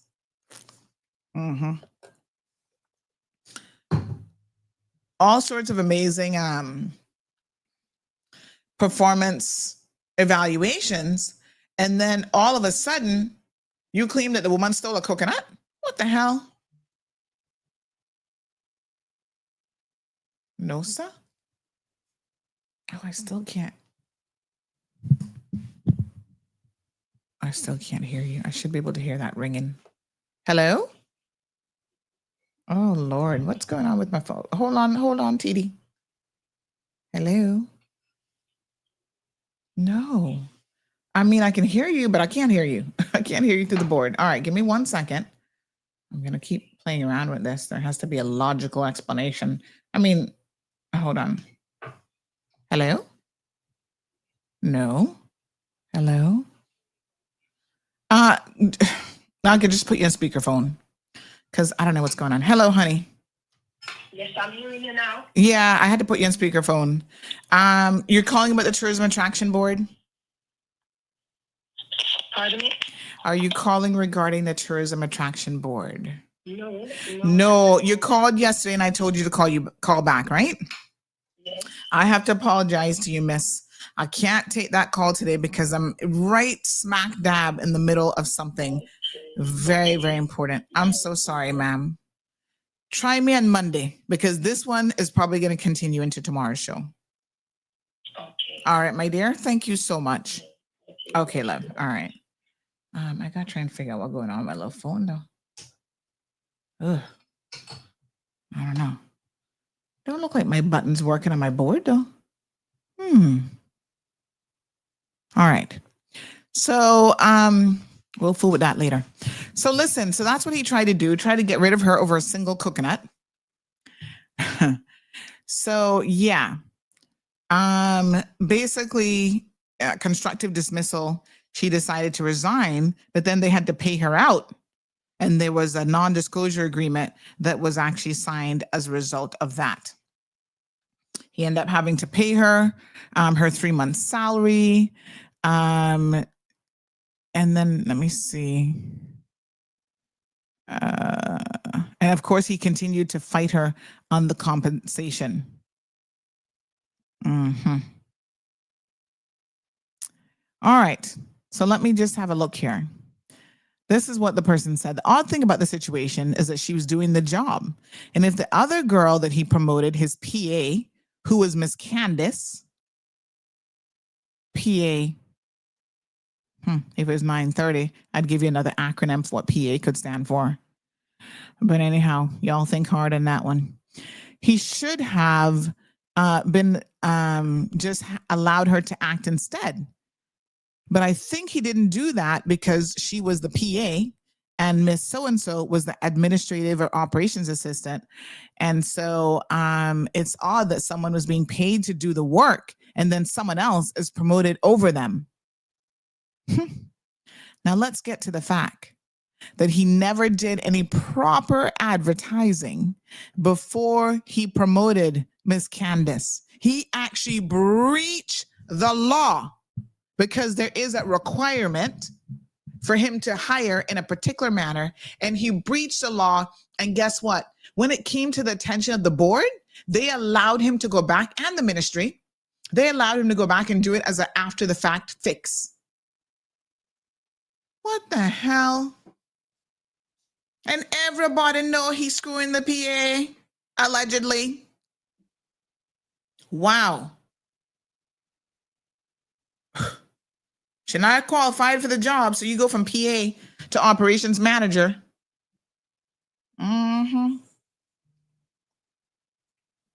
So she was promoted. There was no advertisement. He did not follow the public authorities law in relation to this. Yes. Then, let me see here now. The board found out about it. The ministry knew about it, and they allowed him to go back and fix it and still put her in the position. We need to get to Clinton Conrad Mendoza, please remind me, convicted child molester, who was the accountant at the TAB. So sometimes I'll flip between the acronyms because we'll get to how the name change even happened, right? But this guy, we're dealing now with under the heading of, personnel conduct and hiring. So keep in mind now, Patrick Noah Manion's up in there. He forced this admin assistant who was acting as operations manager out of the job so his PA could get it. But yet he's going to keep a child molester. So he continued to work there up until he was convicted, and then he resigned. Stick a pin, because this now is where my fellow media friends came forward And they said, you previously did a story in the tourism board employee Conrad Mendoza child molestation back in 2022. It is unclear how Patrick kept him on after he was charged, not just arrested, charged. The National Attractions Authority should be asked that question. These attractions cater to children. Patrick must have known the risk involved. Okay. They have a director's update here. Like I said, we got receipts for days. Bear with me as I pull them all up because I don't want y'all to take my word for it just because I say so. No. We can do this the right way. Because I'm sure they got a bee in their bonnet head today. So you got to come with facts and figures. Okay? So have a look now, folks, at this. You see what it says, director's updates from May 2023. You get an overlay of the Botanic Park. You get an overlay of Pedro St. James, the breakdown of all of the different visitor numbers and so on. The Children's Garden, we're going to get to that hot mess. So apparently this guy, and I don't know where the hell he's from, but he even managed to make it as Employee of the Month shortly before he was then arrested and charged and I believe convicted too for child molestation. I can't make that stuff up. Okay. See him there? Conrad Mendoza. And of course, they kept him. Patrick kept him, knowing that he was actually charged with molesting children. All right, let me see what else we got here. Now, let me I might kind of flip back and forth to a few things. You got to bear with me, like I said, because there's just so much. So we talk about the improper promotion of Candace, personal relationship with Candace, right? Which then leads to her promotion.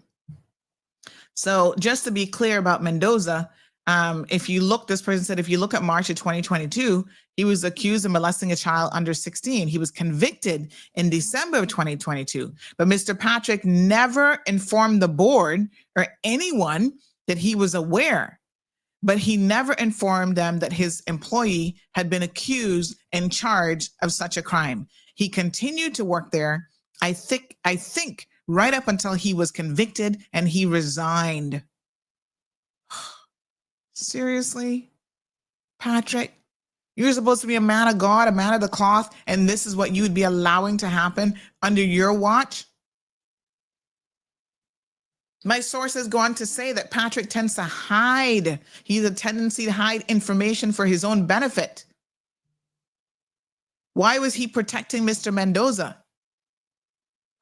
Well, listen to this. There were a number of things going on at the park which involved, I could use the words, cooking the books. They need a forensic audit of this entire authority.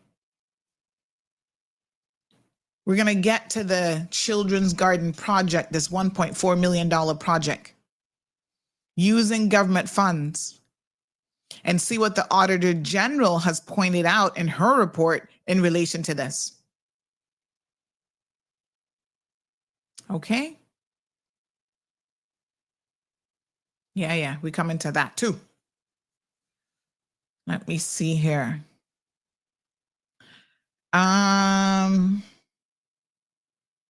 Imagine the reputation of these facilities that cater to children, and you got a child molester around the right up in there. Let me see. All right. I want to just get to all the HR stuff before I move on. Mr. Okay, reported and hired. Okay, not hiring, not going through the process. She was then threatened. Let me see. When she was whether she had hired, she had been hired. She promoted this employee without going through the he promoted his employee. Took responsibility. So I was under her direction. Okay, hold on one second. All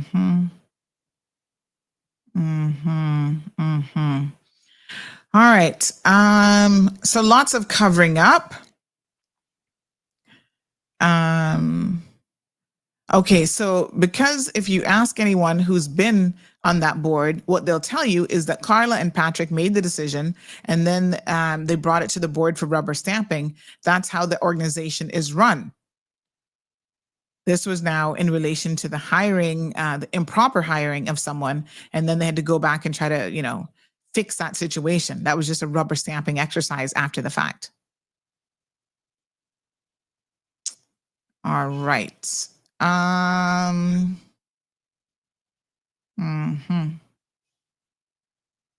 Okay. All right, let me I'll come back to how the authority. Let's talk about this. I think this is interesting.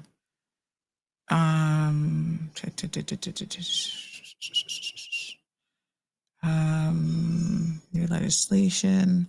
Yeah, so let's talk about the National Attractions Authority bill and kind of how this even came about, because this is important, right? So to my understanding, Mr. Kent Ebanks resigned from the board in January 2023. So under the old tourism attraction law, technically the board, before he resigned, the board was non-functioning because there was no one to replace him.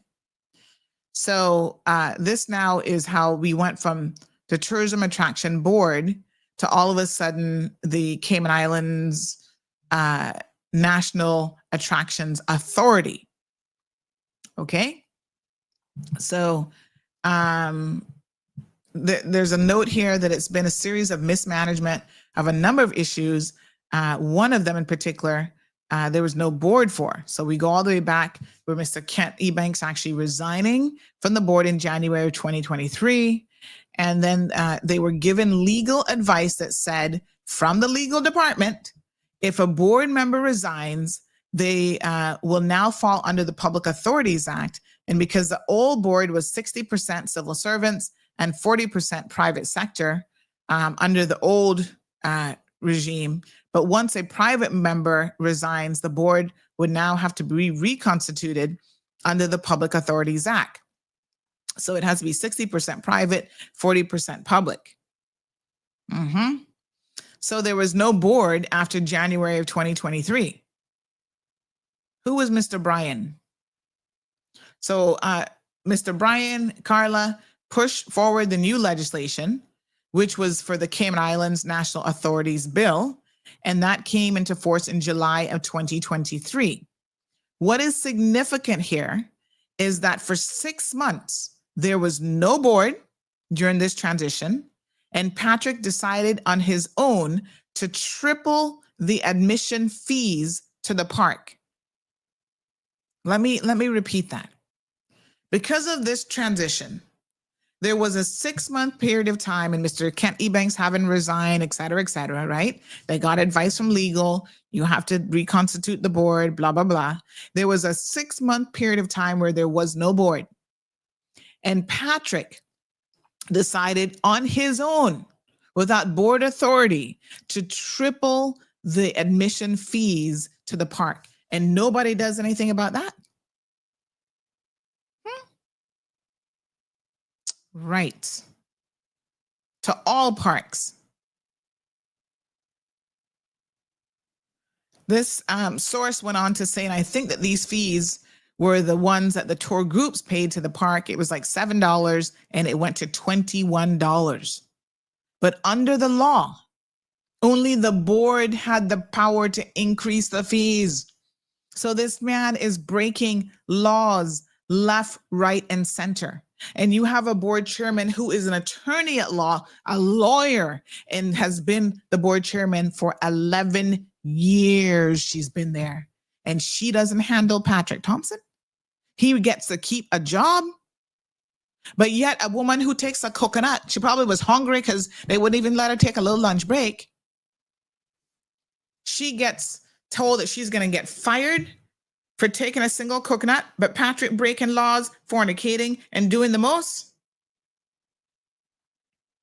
This person says, another person coming forward, thank you guys so much, because when you come forward and you validate exactly what it is that I know and that I'm saying and that I've gotten from multiple sources, when you have another source evaluating it, validating it, and these people don't have no stake in this game.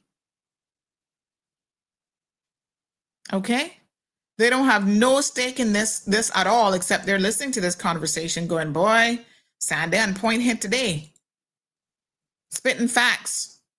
This is what this listener to the program. And just by way of confirmation to our radio listeners, we will definitely be going into overtime today because, like I said, this has been 4 weeks I've been working on this at least, and I got a lot, and there's a lot to it. So we're going to go through it. We're going to take our time because y'all have to understand. The overseas IT support, we not get there yet. We not get there yet because we need to talk about how government money is actually being wasted. I have facts and figures. See all this right here? I know what they're spending on IT. This is a sheet of what their active account figures are. 8,000 to 9,000, blah, blah, blah. I got it all right here. And how he's spending money on outsourcing IT. Now, he's an accountant, or he's an accounting background, but does he have an IT background as well? Because tomorrow I'm going to share with you guys how I first came to meet Patrick. And now that I know all of this about him, I know that Patrick is a dishonest person at his core. In fact, let me not save the story. I'm going to give you the short Cliff Note version. Patrick approached me years ago. I was looking at potentially selling my Micromatrix training center, internet cafe in West Bay. Patrick approached me claiming that he wanted to purchase it. And I should tell you this because no doubt when y'all talk to Patrick after this expose, he's going to try to conjure up some reason why I have an issue with him. I see it coming, right? And so I'm sure he will want to tell you this story. So let me give you the honest story. Patrick approached me and said, I heard you might be interested in selling your business. I might be interested in buying it. Okay, no problem. Silly me. Didn't have him sign an NDA or any of this kind of stuff. Gave him everything he asked for, financials, this, that, and the next thing. You know what Patrick did? Patrick went to, what's the name of that plaza there where the Chinese restaurant is across from Kirk office? The one that they just painted like a dark color. The little Chinese restaurant is in there. I think there's a furniture store in there. There used to be a bank in there. The bank is gone. Now it's like a massage place. What is that plaza called? Anyway, he went in there and set up, basically duplicated and copied everything I was doing, training courses and all, and set up a little thing there. But God don't like ugly, Let me tell you something, Patrick. God don't like ugly. I was slowly coming out of that at Venetia Plaza. Thank you, Miss Halsey. But God don't like ugly because you went and set up there, and I don't even know if you were open for a good year. You didn't go nowhere with that business. You did not go anywhere because God don't like ugly. And your personality and your little heart appears to be very deceptive and very ugly. And I saw when he did it, and hey, I'm like, that on no skin off of my back. Because one thing I know, that as long as the good Lord allows me to get up every single morning, he gave me a good set of noggins, I can get up and make more money. That one thing that I'm not worried about. But that shows you the type of person he is. Who does that? Okay. Well, we're going to keep talking about him. So the overseas IT support by Patrick is intentional and designed to hide his dirt and corruption. Candace is a Trinidadian who got here through her parents having status and by association is now a free agent in her country doing whatever she wants, including being Patrick's mistress. They have been in a relationship since 2020. I know. And his poor wife, so sick and tired of him and his shenanigans, has decided to leave the jurisdiction and gone overseas. He always pretending he's going to visit the wife, but we know better. Patrick, please. I mean, how do you actually run a wife away? I mean, that's a little bit different. But, you know, being a man of the cloth, he's pretending that he's still in a good relationship. So you see all this posts from him about, oh, you know, thank you, my lovely wife, for being there for me. Oh, I love you so much. Thank you. Oh, you and I are in it to win it. And putting up all these Bible verses about, oh, you stood by my side. Child, please. That woman not standing by your side, she has more than had enough of you and your foolishness. She's like, I'm out of here. Forget him. This is what he posted. This is back in 2018. These things make me chuckle. Date night. Live happily with the woman you love through all of the meaningless days of your life that God has given you under the sun. The wife God gives you is your reward for all of your earthly toil. Ugh. Quoting Bible, but not living it. I hear you there. Well, you got some explaining to do, Patrick, in terms of, you know, you talking about happy Mother's Day to the love of my life and the mother of my wonderful children. I thank God for you and pray that the favor of God be yours now and forever. Love you always. Hashtag virtuous woman. Hashtag woman of God. Hashtag woman of faith. Hashtag happy Mother's Day. It is too bad that we can't put hashtag virtuous man next to your name. I'm just saying. Somebody said, oh, Plaza Venetia. Oh my, I remember him now. Geez, yep. Very chill. So she was his PA and then became his, oh, y'all didn't tell me it was 9:30. Radio folks, let me make sure I turn off the radio. We're not getting no trouble with off-reg once I turn that off. Listen, PA should probably stand for penis assistant. Let's be honest here. It's not personal assistant. It gives a whole new definition to what a personal assistant is and what a personal assistant does. They've been in relations, fornicating for like over 5 years now. Yes. Somebody say Heather Bud knows all about him sleeping with staff and promoting them. She's been telling people that she knows about the scandal for years. She knows what's going on. Poor Heather. What Heather gonna do? PA, this person says it means pussy assistant. Another person says he didn't care about no child molestation because he would sleep with anything with a pulse. Lord Jesus. The IT man, we get into the IT man. Patrick got K-man status by default through marrying a Jamaican who lived here and got status, then married her young Jamaican lover, and brought her here to better her life. Wait a minute. Then married her young Jamaican lover. I'm missing something here now. So this was a daughter, what? And brought her here to better her life. Now that she has gone to live in the U.S., he should have his status revoked and be deported. This is why this government's saying maybe we need to make it 20-something years before y'all can be getting status off these fool people who have status. Because half them not came out, but they can still pass it on. Yep, they need to cut that real quick. Maybe we need to report that to immigration. WRC should investigate that, the status of that marriage. This person said new meaning of PA, kapow. When he flies and honey child. Now the show, we went from the show being hot at 5. Now we can take it all the way up. Who was that that sang all the way up? We taking it all the way up now. Let's talk about some of his other behavior that he is involved in. This man not honest. Hear what this person has to say. When he flies on Cayman Airways with his concubine, and the wife called Cayman Airways reservation to find out he was not traveling for government business. It was to screw around. And the wife took it to the senior pastor and the church. And the woman at that time was his wife, alleged co-worker. That was another woman? What the Ross? So that wasn't Candace? Whew. Lord God.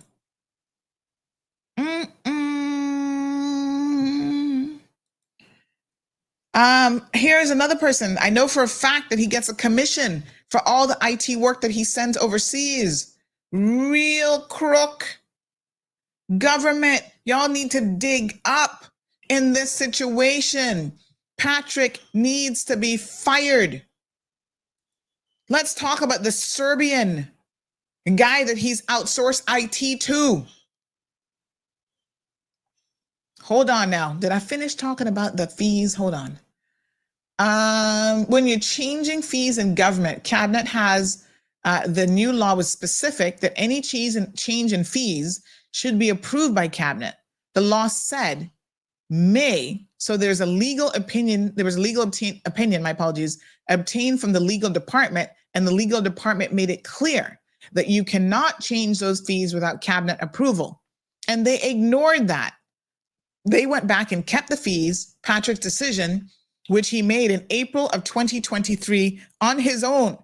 The board, Ms. Carla, rubber stamped it. This is why I say, I hear you guys saying, oh, Carla has done so much for the community. I don't doubt that. I don't doubt that she's a really nice and wonderful person, all this kind of stuff. But she was allowing shit to happen over at the Tourism Attraction Board and then the Cayman Islands Attraction Authority that she should not have allowed to happen. How does the law say this? And you have a legal opinion that says you're required to do this. And then you as a board override a legal opinion and ignore the law and rubber stamp what this man Patrick was doing unlawfully. And nobody challenged this. There were no legal challenges surrounding this. I'm shocked. As all this stuff came to my attention, I was like, what the hell? This is what Patrick has been up to. He has been a frolic on his own, and nobody has been able to rein this man in. Okay? He needs to be terminated. You can go and look at minutes of the meeting, stated that the management made the decision to increase the fees. And that was recorded in the minutes. The Public Accounts Committee report, if you look back on it, when they did the Public Accounts Committee review, the Auditor General did a report. We're going to pull that up here in a second. The Public Accounts Committee would go through the report, and that particular one, there was no mention of the National Attractions Authority breach of the procurement law. Apparently, the Compass had it as a headline, and as a story about the entities that had breached the procurement law. Well, this is where now connections start to happen. How come Carla remained as board chairman when all this foolishness was going on? Carla, you're Moses' cousin. He was a tourism minister, previous tourism minister, so nothing wasn't going to happen to you. Even comments about a perceived conflict with Carla and the new minister of tourism, apparently because her father, being this new minister of tourism, was the one who actually brought best dressed chicken to Cayman. And they have an exclusivity and a long working relationship with Mr. Gary. You know, because they have an exclusivity where they exclusively provide chicken for Popeyes. As you know, Gary Buddy used to own up Popeyes. You see, all of these things, it's like the appearance of nepotism. Whether it's real nepotism or just the appearance of nepotism, you should do everything in your power to avoid it. The more you dig, the more stuff comes to the surface with this situation. There was a public officer who was well aware of a lot of these shenanigans that were going on. He was trying to deal with it. And you know what? They removed him from the board.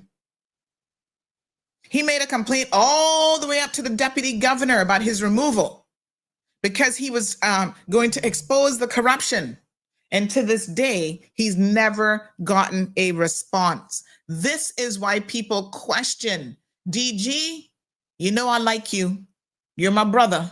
But this is why people question even you with certain things as well.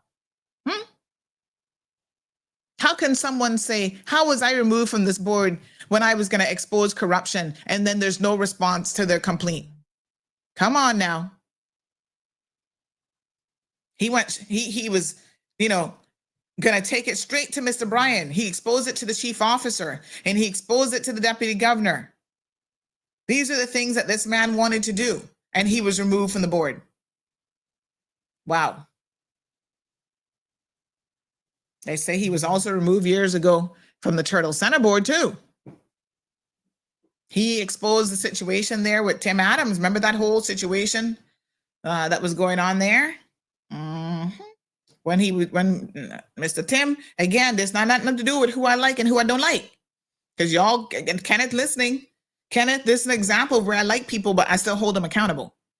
Remember when Mr. Tim gave himself a pay raise, increased his own salary? You can't do that shit. People get punished in government for doing the right thing, and this should not be the case. Go and check the minutes. There's a lot, to be clear now, there's a very, very interesting history of how even Patrick got this job. And his conscience can get him. They say sometimes the dead be coming for you. His conscience is going to get him because he has been there since 2014. He was first in the position of, let me go back here now. Give me 1 second. I got to tell you what he was doing. He was in some other position. And then he basically undercut. Remember Mr. Conley? This would be Juliana O'Connor, Conley's ex-husband. He used to be in this position, and Patrick went in there and did some shenanigans that made them remove him so he could get the job as director of TAB and now director of the National Attractions Authority. So when Mr. Gilbert died the other day, a couple of years ago now, he was the financial controller for government for the Traction Board. So he went from being financial controller from 2007 to 2016, and then he went into this position of director in 2016. The way that he got this position as director is he had to basically throw Mr. Gilbert Connolly under the bus in order to get it. So he was the accountant at TAB under Mr. Gilbert Connolly, right? So they forced him out, retired, and then he took over the position. Carla has been there for 11 years. So that would put her at being there from 2014, that she's actually been on the board. And so even up to the other day when Mr. Gilbert died, his conscience must have been getting to him. Apparently he had a little moment where he broke down and he was talking to people about, I feel a way that I took his job. You feel a way because you know what you had to do to push the man out of the job. That's why you feel a way.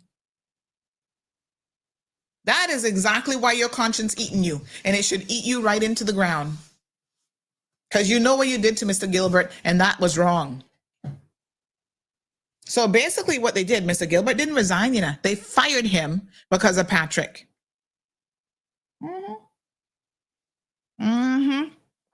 Patrick, come clean. Come clean about your involvement because the good Lord not pleased with you. Talking about you remorseful about Mr. Gilbert's passing. What did you do to sink Gilbert? Because you were the one passing on information about Mr. Gilbert. I don't know what kind of conduct you were claiming that he was doing, but he couldn't have been doing any worse than you, I can tell you that. And you were sitting there ready to benefit from his downfall. Let's talk about them 3 apartments you're building down in Belford Estates or wherever the hell it is. Y'all profiting off of the backside of the people of the Cayman Islands. Now, we also heard that when you're building these apartments, You were taking the employees from TAB to do some work at your apartments.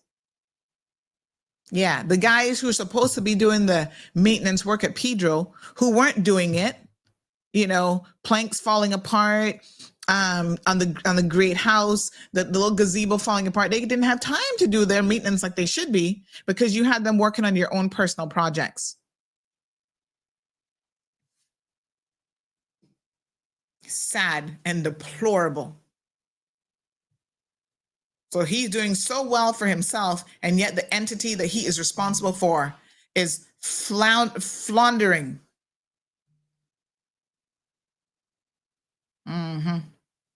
He gets a $1.9 million subsidy every year from government. But claiming that he's running so well that they're running a surplus my ass. They better start to do some proper figuring.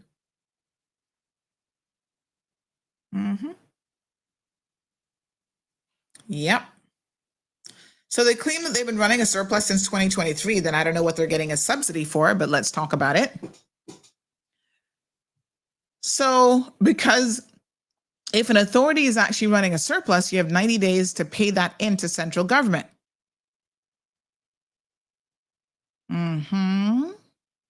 So how does that work? Somebody please check into that for me. Tripling the fees. Government hasn't reduced the subsidy. So this person makes the following observation. A lot of it has to do to the fact that they tripled the fees, the entry fees. What they should have done is said, okay, we're tripling the fees, so please reduce the subsidy now because we now have additional revenue. But you see, they couldn't do that because it never went to cabinet for approval.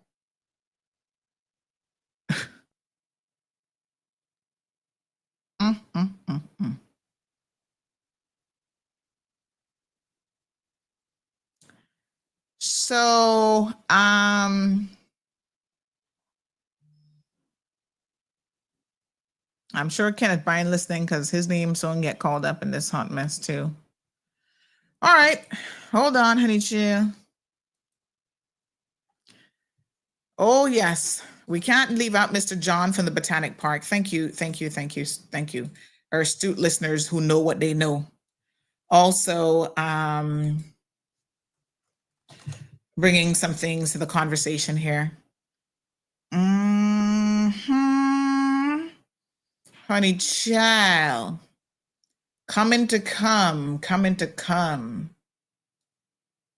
So can we have an investigation into the kickbacks and commissions that he's getting from the IT company?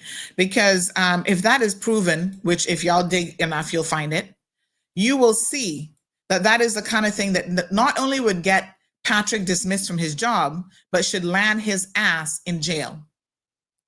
This person says Carla is a two-faced witch who is a puppet for Patrick.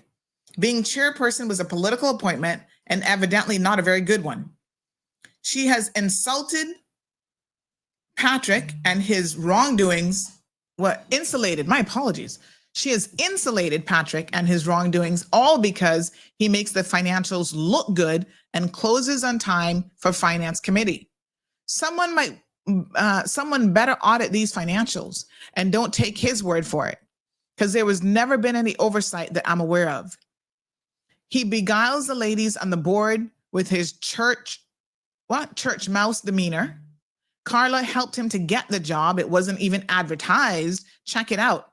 No other Caymanian was given a chance. Patrick set up Gilbert to be retired, aka fired, by the board under Carla at the behest. He is a snake.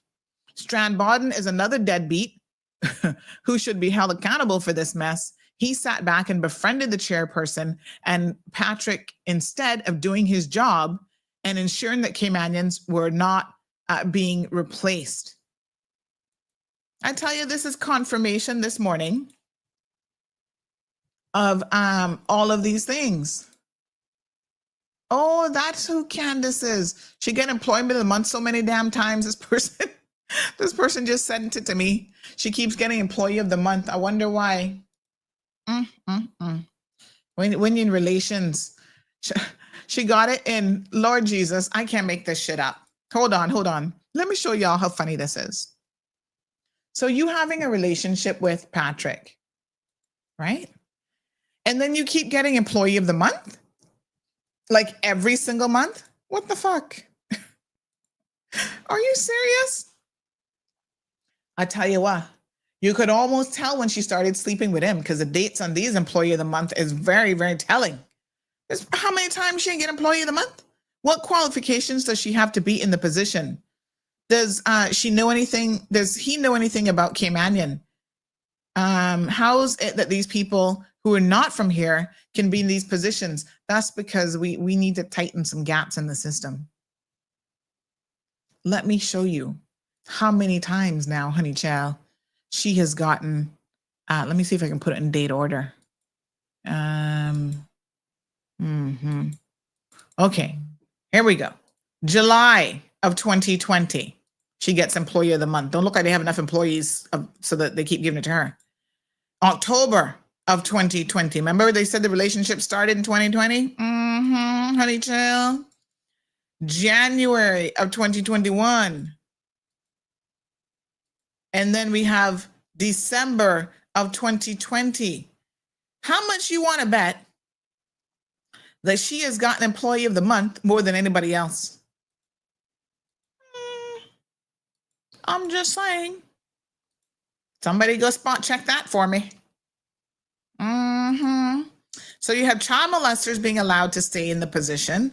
Candace being promoted and recruited for a operations manager position that she's not qualified for, that you actually had somebody else doing at Caymanian, and then you screwed around and pushed them out the door.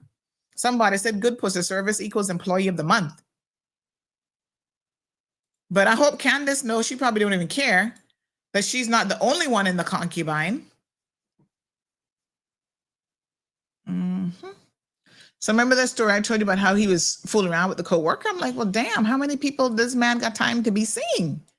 A man of the cloth has all this kind of time on his hands? Well, they said, honey, if you only knew. Candace's not the only one. Maybe she's the preferred one at work. I don't know. He said, oh, yes, one of many. That little charming smile and light skin. No legal challenges because the government MPs are Carla's personal friends and they don't want to get blacklisted like myself. Her father-in-law has the rights to best dressed chicken in Cayman. The accountant, 2014. With Carla's help in throwing Gilbert under the bus, but first remove myself as the sole voice of challenge him if Gilbert was gone, Carla and Patrick's master plan. What some MPs tried to warn this new government as they were told, no government and Carla will not be removed as they're doing a fine job. Well, Carla saw the writing on the wall after we said that this expose was coming and decided to remove herself. And I noticed the real silence that has occurred around that whole situation as well.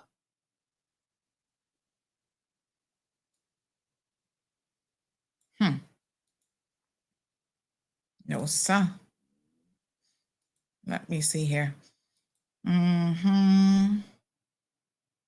Oh, my flag is compromised. Oh, sorry. Oh, that's my screen back there. I didn't even notice that was there. Thank you so much, ma'am. All right. Okay. So let me just see what else we got here. Hold on. There's just so much. Oh my God. I told you this was a lot. I told you it was a lot. Kenneth Bryan, poor him. This person says, deadbeat Kenneth Bryan did nothing. Poorest tourism minister ever. He sat back and let it happen as long as Patrick hired one of his constituents to oversee the craft market, which made him look good in Georgetown Central. He remained complicit. She's posing for Patrick in those pictures, given the look of love. Y'all so fool.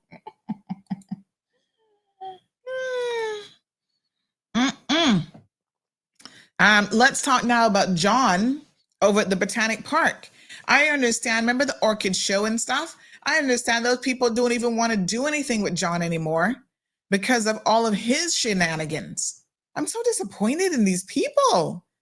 I thought these were good people, but the evidence had proven that this is not the case. So John Loris is the head of the Botanic Park. He's a real problem at the North Side Park, and the Auditor General's report highlights several issues of mismanagement and lack of transparency in process. Typical CIG.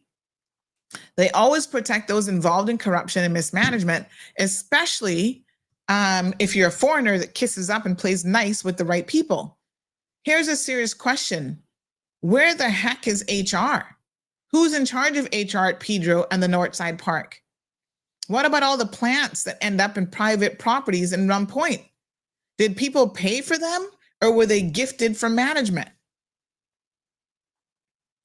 Look here now. We need to look at the Auditor General's report, right? The board and leadership of this authority is basically rubber stamping decisions made by the CEO and chairman, former chairman, and there has been zero oversight. The board has in fact undermined genuine oversight and should be gutted. Not a single one of them should remain, if you ask me. Just like with the port, I said gut the port years ago because all the shenanigans that were going on there, and I'm going to say it again. This board should be gutted. If this new government, the National Caymanians for Coalition Government, is serious about accountability, you guys have got to step up to the plate and answer the questions that are being asked here today. There is mismanagement. The Queen Elizabeth Botanic Park Children's Garden cost $1.4 million. Okay? This whole procurement process, what procurement did they go through? A lot of that was funded through donations, or a good portion of it. When you go through the procurement process, the government has a responsibility. There's no record of, I guess the authority has something, I don't know what they claim, of how the money was actually even spent. No one knows how the contracts were awarded to whoever did the work. Seems the only people that know is Patrick and Carla. Only the two of them. That's ridiculous. When you have a public project of this size, of this magnitude, $1.4 million is nothing to squawk at.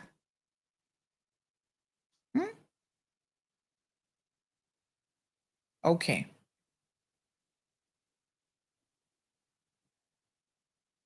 Wow.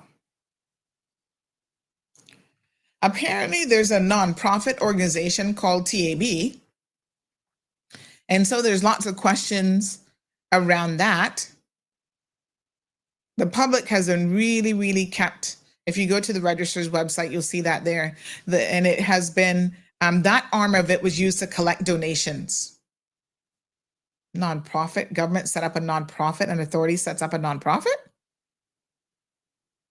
Apparently, because under the law, they could not accept at the time donations, which they have been accepting since 2019, 2020. But under the old TAB law, donations were not allowed. So what they did was they went out and formed an NPO, a nonprofit organization, which is solely run by him, Patrick.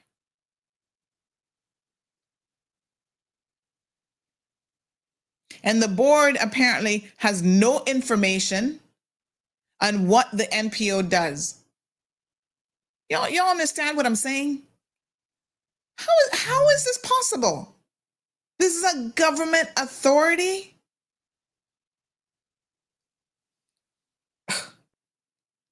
Wow. Now hear this. There's no board resolution to form this NPO. It came straight from the CEO. This man has power to do stuff that in law he does not have. And that is where board oversight, that's why board oversight is so important. And there has been none. So nobody can tell me that someone who is an attorney at law could sit there and allow this shit to happen. And she is the nicest person doing an amazing, wonderful job. She was turning a blind eye to too much stuff, I'm sorry to say. I, for one, I'm glad to hear that she's resigned, and a lot of other board members need to resign as well. So you have an NPO under a government authority, and the board knows nothing about it, nothing about its activities. They only know that it collects donations on behalf of the authority. Imagine if the Cayman Islands Monetary Authority had done that. Cindy Scotland goes out there and sets up an NPO. She's running it and nobody knows what it does. You guys would not tolerate that. Go and check the list of nonprofit organizations. The more you dig, the stinker it gets. He is allowed to operate outside of the law, and there has been zero accountability all of this time. Nobody has held them accountable, and they've just gone under radar. I didn't even know anything about these people. I want to thank Pastor Clark, because had you not called in that day and tried to threaten me, maybe people wouldn't go, oh, but you know who's closely aligned with Pastor Clark that you also need to look at? Patrick Thompson. That would have never happened. That's why I tell y'all, it's divine intervention, you know? You all sit there.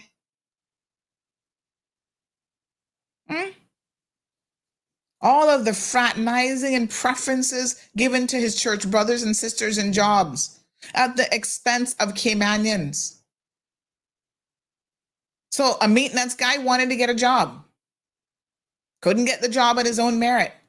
Somebody told him, oh, go and join Patrick's church first. Then you apply. And he got the job. These are facts. You can verify it. Right? A high number of people who go to his church are employed at these different facilities. It's disgusting.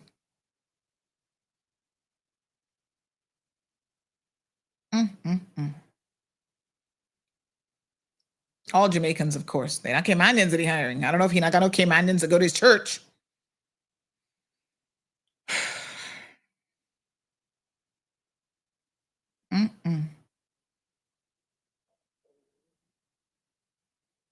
Another one that came in to work in some kind of admin position. Again, the young lady who, had lawyers, right? And they had her acting, all that. And then she was one who was removed. She was told, oh, she'd be training her in a number of things. Then she saw that she came on board came on board to work there. Another one of his church members.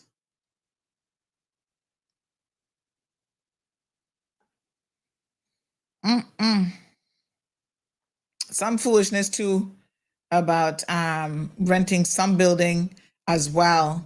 One of his church sisters. Here's an interesting fact. Apparently Patrick went to Wayne, because I think he's building some church by Lion Center.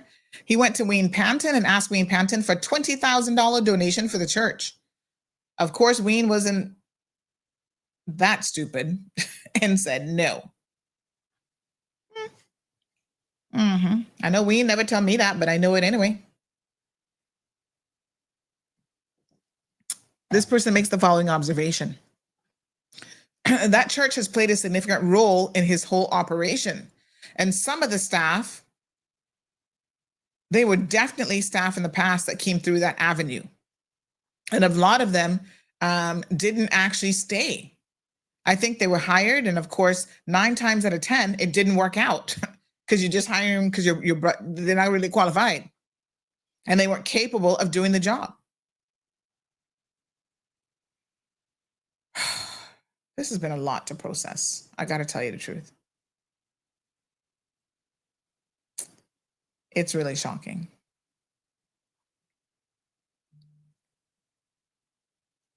So another one of my media colleagues was digging into some of these things.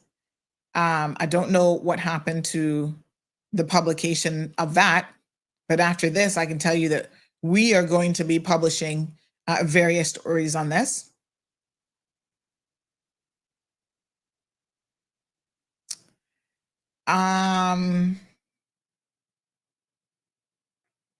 This person makes the following observation. They say that they've created a monster, a person who thinks that he is above the law, aka Patrick Thompson. It's shocking.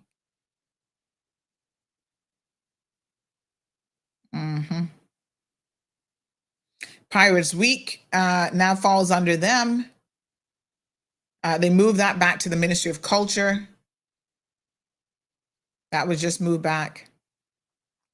That was falling under them as well. Craft Market, that's a mess. The Hell Attraction.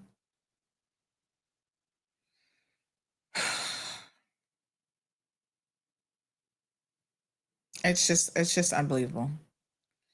No proper bathroom facilities at the Craft Market. They don't care about that at all. That's one that has just gone under radar. Hello, caller. Good morning. I'm going to have to put you on speakerphone because for some reason I can't get you going. Hi, good morning. Yeah, good morning, Sandra. Good morning. So you shine a lot of light in those dark corners, eh? Yeah, and I haven't even gotten to the reports yet from the Auditor General questioning a lot of the things that they were involved in. Yeah, seems like really in dire straits here.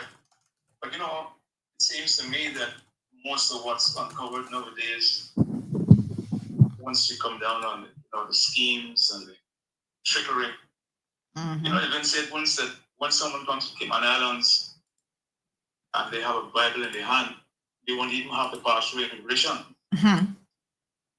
Yeah, they found the loopholes to really. But that's the greatest front. You know? Yeah. The greatest front is religion.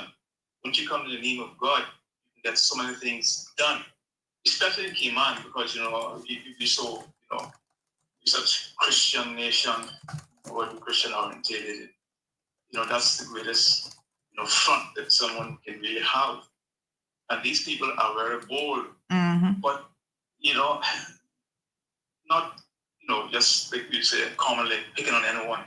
But it doesn't really seem like it's many born Caymanians that is doing this type of thing. No, because they would definitely have removed us a long time. Yeah, that's what I'm saying. When they say justice is blind, someone just simply go and maybe into the north sound to cover extra count. And they catch that person, they'll take away his boat and probably imprison him and paralyze him for life. More than one way.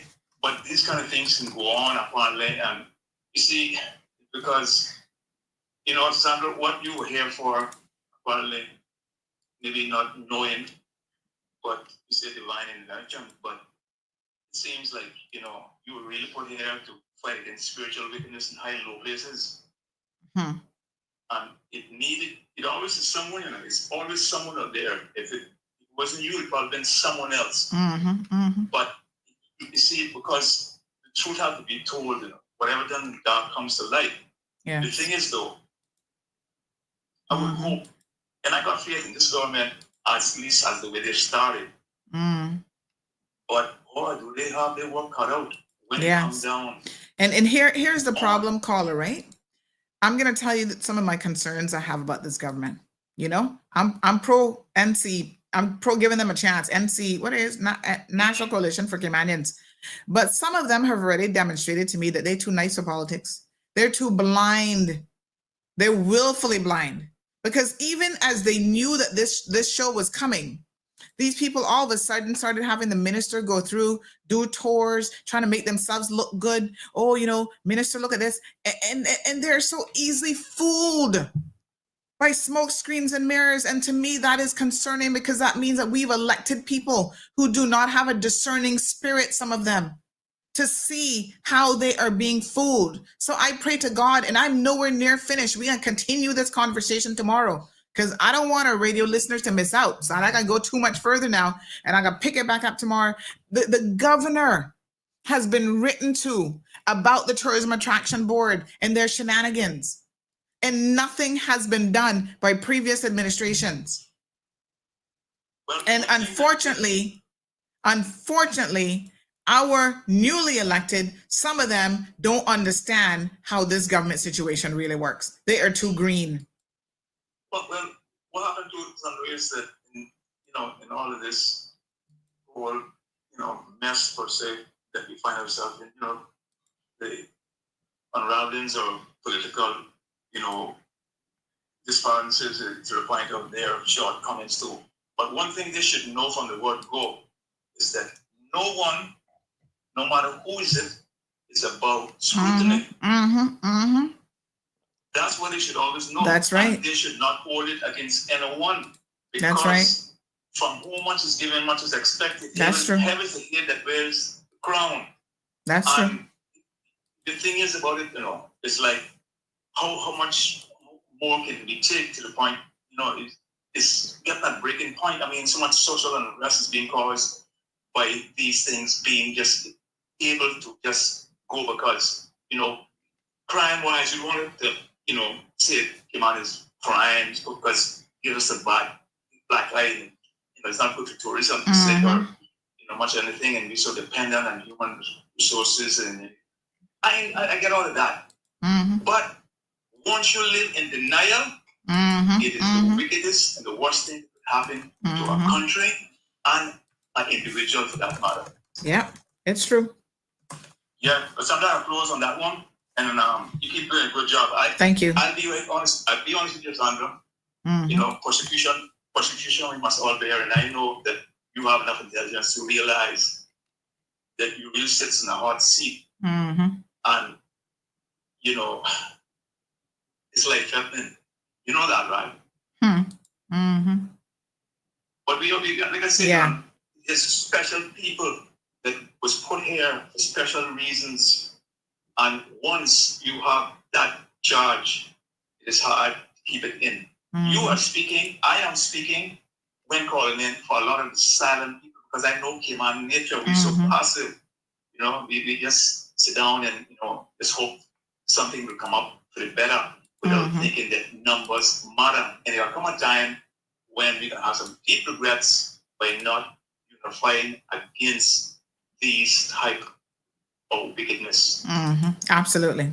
Okay, Sam. Thank you so much. All right? I appreciate it. Thank you so much. That's it.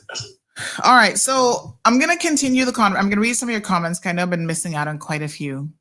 I really, really wanted to try to, get through quite a bit of this. But like I said, there's so much. We still haven't talked about, the IT company that he has outsourcing work. We have so many IT companies here in Cayman, so many Caymanians that could well do that.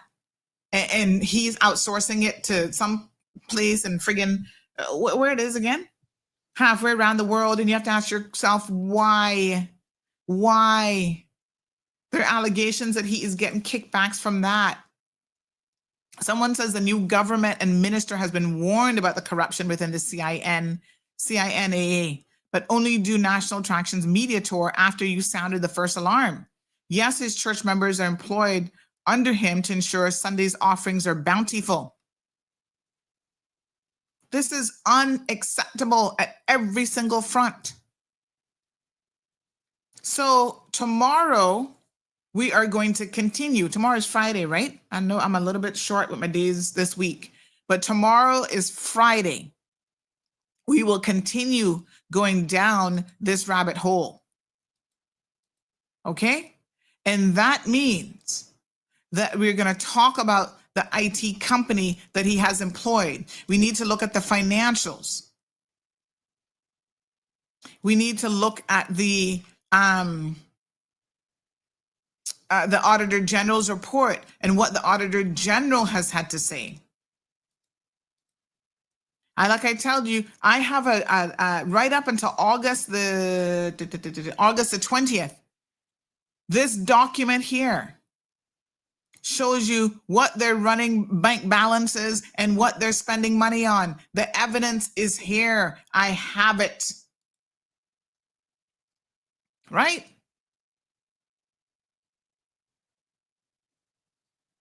We know what they're up to. Everything they're spending money on, I can see it here. I see electronic transfer fees, estimate 2972, license to chill. I don't know, that's $5,161.84. I'm not coming without facts. We see every time money is deposited. Merchant credits. Online bill payments. Y'all have a lot to answer for over at this authority. This person said that Strand Bodden trying to pull the cloak over the DP's eyes. The CO's actions are therefore complicit to the unprofessionalism that's been going on and has proven him to be inept and simply not capable of doing his job on a fair, honest, and bipartisan way. Tourism is and should no longer be the ministry for him. He's been there for too long.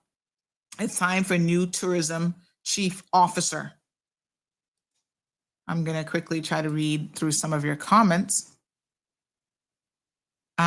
Who's talk about Mohammed used taxpayer money?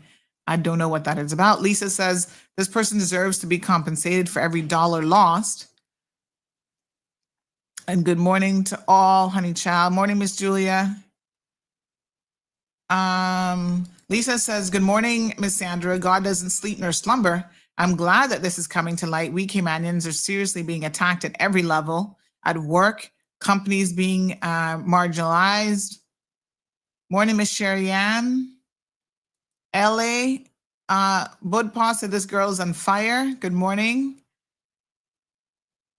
Denny says NDAs in such cases, these messages from earlier, so please bear with me. NDAs in such cases should be made illegal. Miss Lucille says that yes, undercover Facebook, Ma Road dash cam, them out under the clock in Georgetown. He paid her, just not in cash. Marshall, she's sitting on the steps at Pedro Castle. I guess the building was in good shape at the time. Otherwise, a piece of wood would have fallen on top of her head. This is at Pedro? I don't think that's Pedro. I don't know. Is it? Did she get married at Pedro? Oh, damn. You might be right, you know. She had the nerve to do wedding pictures at Pedro. When did she get married, by the way? You might not be telling no lies there either. What? What a hot mess. His title is a womanizer, says Marshall. Lord Jesus. Is he Caymanian? Nope, he's Jamaican. It's a good thing God ain't like man, otherwise he wouldn't be standing on no pulpit. Good morning to Shannon. Island Day says, I have to laugh every time we discover that these paper Caymanians don't like Caymanians.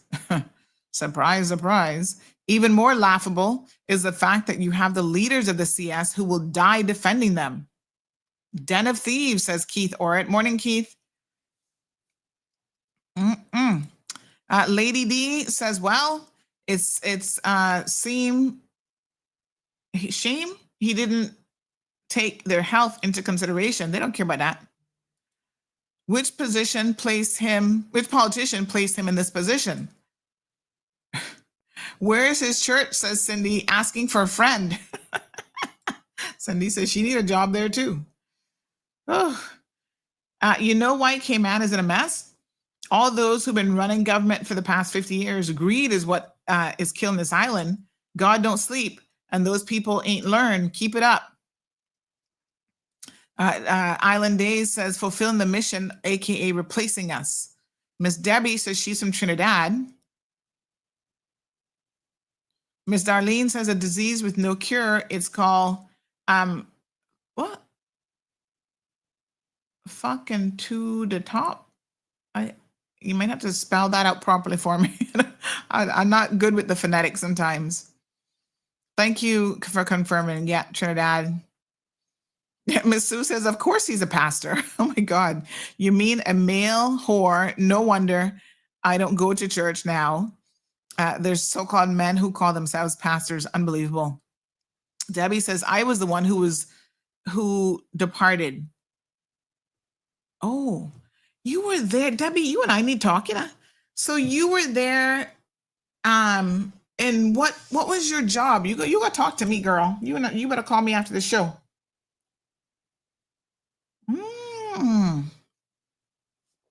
Yes, we need to talk. Mm-hmm.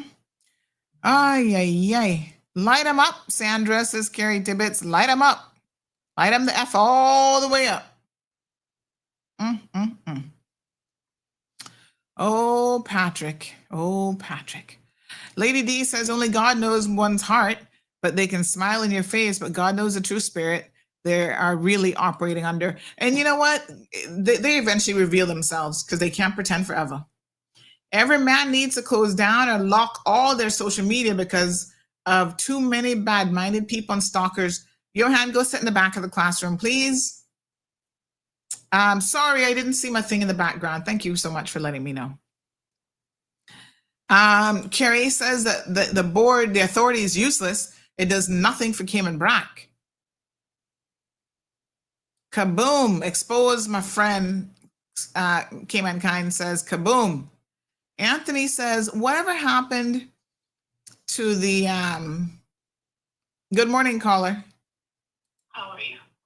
Morning. Good to hear from you. Yes. Listen, I don't know what the show is about, but I just want to let you know, let everybody know. As Matthew chapter 5 said, many called, but few are chosen.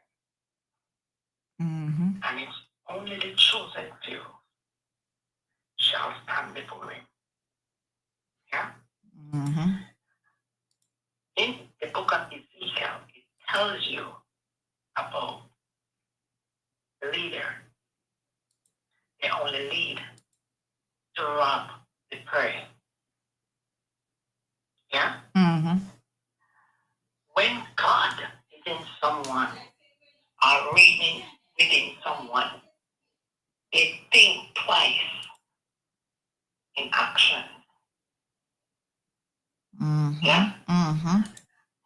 Most of these storefront churches are going on all because the gift of the Spirit is not reigning among them. The fruit of the Spirit. And they do not fear God. And you wonder why so many things happening, accidents, fires, all kind of things going on. It's all because of what is happening among the body of Christ. And you need spiritual discernment. And I always ask when I used to visit, because I don't go anywhere most of the time now. In the churches today, among the body of Christ today, it's all about what they can receive.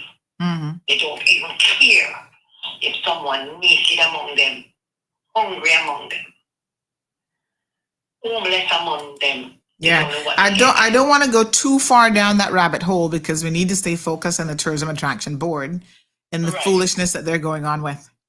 Right. So I want to talk to you because remember we need to talk off here also. Mm-hmm. Yeah, because it's a lot for me to really bring to you. Yes. As you are a neutral person, and I respect you for that. Mm-hmm. And I keep on praying for you. One, because you will always have an attack. But God uphold you in his right hand. Nobody can trouble you. Mm-hmm. God bless you. Thank you so much. Yeah. I appreciate it. Thank you so much. Oh, is it me coming? Oh, yes. Coming today. Today is exactly 3 weeks since my surgery, and I'm very, very thankful. You know, not 100% yet, but we getting there. You're getting there. Oh, yes. Very, very thankful. Yes, thank you so much. I came off the crutches on Thursday, and I've been walking around. I started back driving yesterday. So, yes, absolutely. I'm making my way. Very thankful. And then visit the sea at times if you can to get the natural. Yes, I can't go into the sea because not now, because what happened is because it's an actual open wound surgery, I can't sit in any body of water because it'll go into the wound. No. But once the wounds close up, hopefully by next week, but once it closes up completely, then we're good to go to get into water and stuff. So yes. God bless you, girl. Thank you. Thank you so much, my dear. All right. Okay, good. So I mean, there's just so much. Anthony's churches is a real legal form of mafia. Basically do the same thing illegally, put fear and demand money. The same thing the church do, put fear of God and hell in you. Well, tomorrow we're going to go over the Auditor General's report. We're going to look at some of the finances a bit more. Eric Notch says this has all been very enlightening. Truly an eye-opener. Thanks for exposing this. I can't wait to hear part 2. So I'm waiting for the next episode. So we're going to do that, folks, on tomorrow's program. Now, just going through some more of your comments. Carrie says there's a rumor about $500,000 being missing from the tourism attraction board. What I would suggest is done is somebody goes in there and does a proper forensic audit. It is required. Don't believe me, but I'm telling you, it is required. Who is responsible for overseeing these people, says Jim. Everyone has someone to answer to. Well, it's supposed to be the board in the first instance, but they have failed at that job. Then it's supposed to be the ministry, chief officer and others, and they have likewise failed at that job. So what happens when everybody's failing at their jobs? It becomes a shit show, which is very clear. Debbie says, back when I was there, managers were not allowed to get employee of the month. They could only do like manager of the year. Stanley Hill also asking, where is the oversight committee? The oversight is supposed to be the board. But like I said, they have clearly failed in their mandate. You were the operations manager. Girl, we need to talk. When did she get married there? I'm curious. Oh, she didn't get married at Pedro, says Debbie. Oh, that's another step. Thank you, Debbie, for clarifying. So that was not Pedro. It kind of looked like it could have been in the background, but we appreciate you clarifying. Miss Marjorie says, good morning, Sandy. Sad case. It's sad for us. We the people who are suffering. They should all get fired instantly. They're not doing a good job for the people. She says Wesley Howell, Samuel Rose, and Strand Bodden.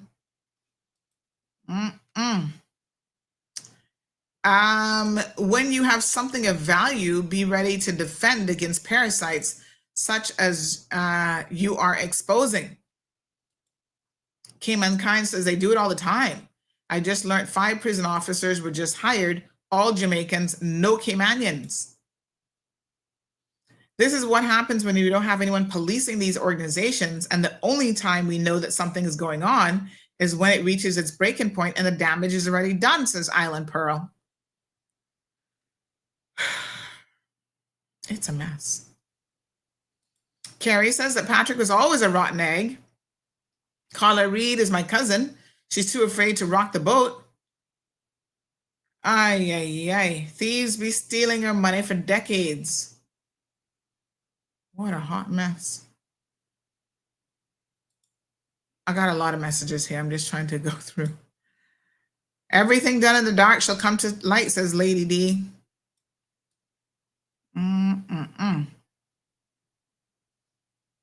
What a mess. It's really sad. All right, folks. So what we will do, where were you as general manager? Notch says I was there for 20 years as general manager and pushed out in 2021. There where? You got to tell me more because I'm curious. I don't even know where you were. I'm sorry. The people who continue to attend their church service, knowing the ungodly things they're doing, it's only enabling them and receiving ungodly words, which does not feed them spiritually. Oh, brochures were done for weddings and Candace dressed for the brochures. So this actually isn't her wedding picture. This is her dressing up to take a photo for a brochure. They couldn't find somebody else to model as many beautiful Caymanians as we have. Even to that has to be a fucking foreigner. Are you kidding me, Debbie? We couldn't find a beautiful Caymanian young lady to put on a low wedding dress and give her a low $100? It had to be one of his concubines? Y'all gotta be shitting me. Let me get off this radio before my pressure goes through the fucking roof here today.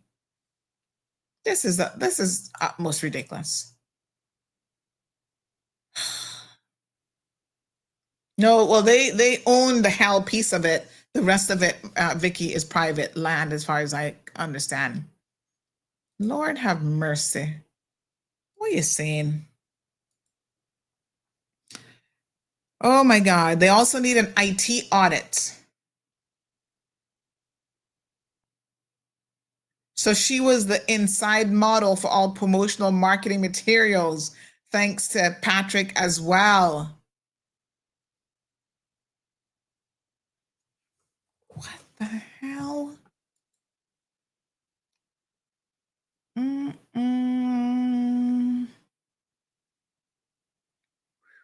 Wow.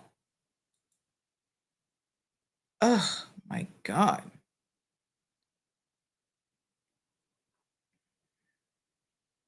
I can't believe it. I mean,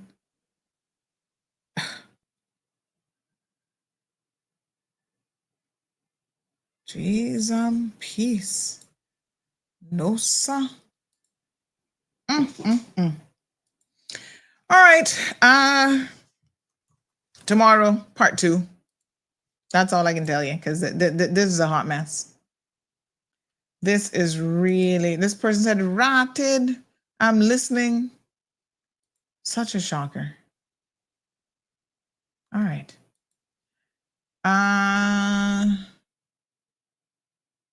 So there was something going on West Bay this morning. We had several armed units heading that way, blaring with lights and sirens. So not quite sure yet.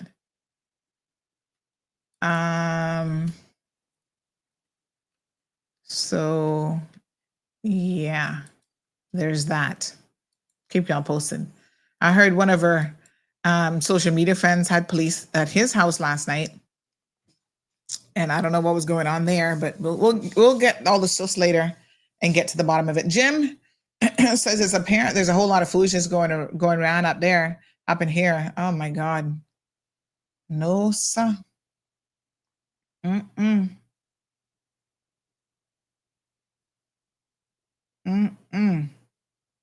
When is Ralston coming back on the show? It's a good question. And I've been asking him to come on because we need to understand quite a bit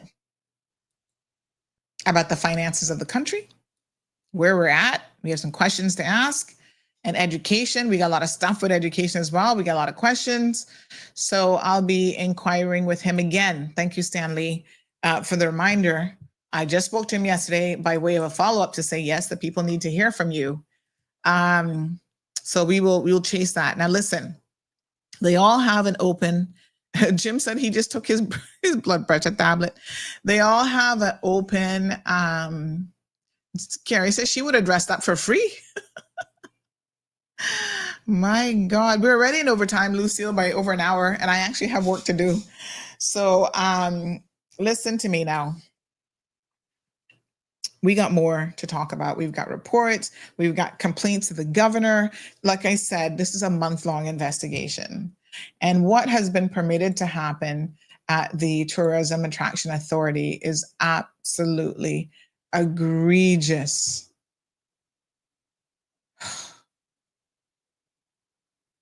It's just horrible.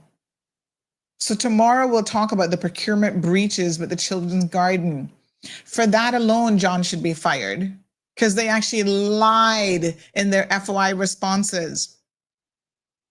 We've already talked about the legal fee increases. We need to talk about the financial irregularities, audit findings from the Auditor General's report 2023, breach of the law, failure of governance, board dysfunction, contradiction with FOI responses. This authority is in a horrible state, and I do not over exaggerate it when I say that. Heads need to roll as a result of this. And if they do not, we, the people of the Cayman Islands, need to start speaking up. Y'all need to stop remaining silent. The one Tula voices that bring these things to the attention of the people is not enough. Y'all need to start protesting for good governance. When you see something like this happening and nothing is done about it, we all need to go out there with our little picket, what do you call it, pitchforks and picket signs, right there by Pedro, right by the botanical garden, and call for proper government accountability. We have expectations of this government, and I'll be damned if I'm going to sit here and wait another 4 years for shit to really happen. Deal with it and deal with it now.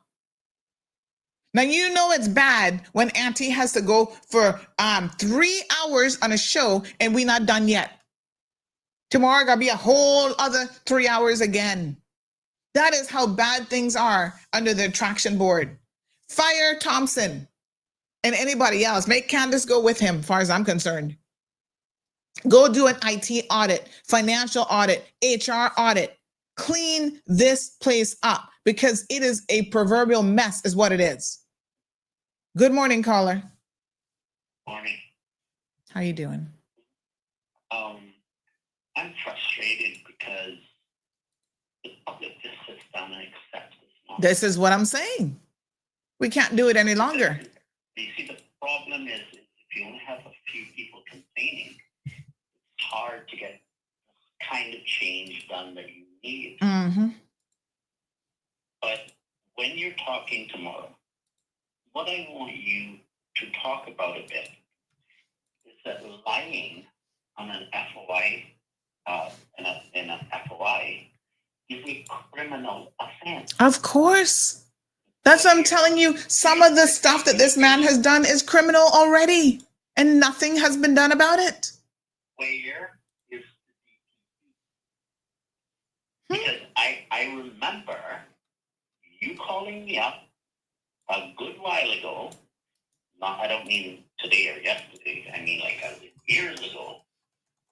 And talking to me about how they wanted to prosecute you over those certificates that weren't yet issued. Yep. They didn't want to prosecute me. They tried to, and the judge threw out the case. I agree. But now we have a situation where they lied in an FOI, which is clearly a criminal offense. Mm-hmm. What is the DPP going to do? Or is it just you that he's interested in? I want you to talk about that, because that is an important part of dealing with these types of issues, because what we have is a situation where the public is relying on a set of people who have been put in positions to look out for our interests, and they are the threat to our interests. Yeah. Thank you so much. I appreciate it. Thank you, Denny. Yeah, no, these are criminal and serious matters. I mean, there's no two ways about it. Anybody in the anti-corruption unit who's paying half attention, they should also not just be thinking about firing Patrick. They should be looking at putting some charges on his ass. That's what they should be talking about here today.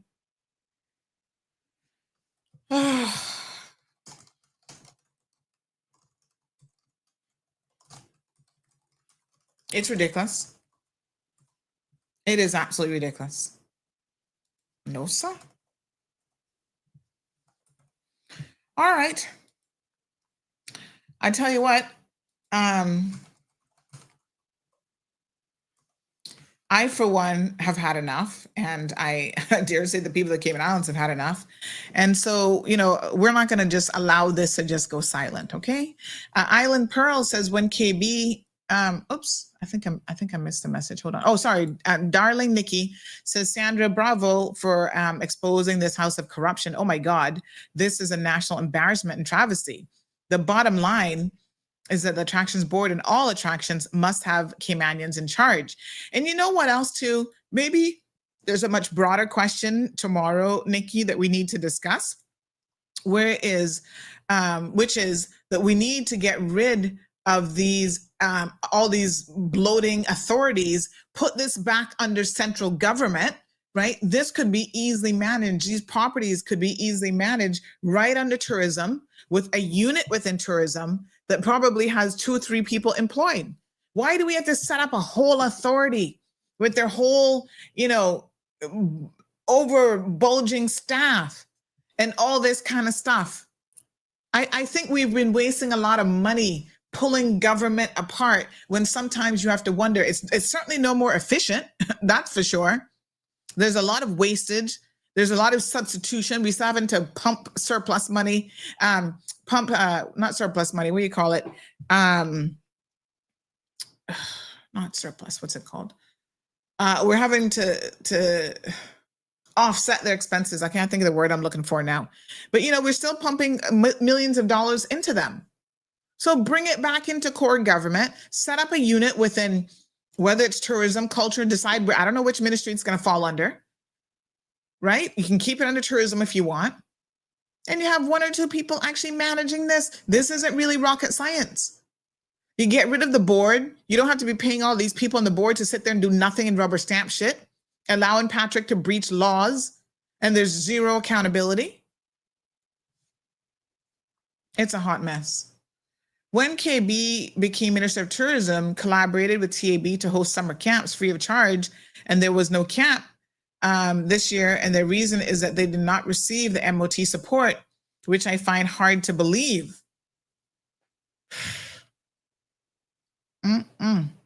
Gabby says, but Sandy, anytime we protest, they call us troublemakers and attention seekers. Well, guess what?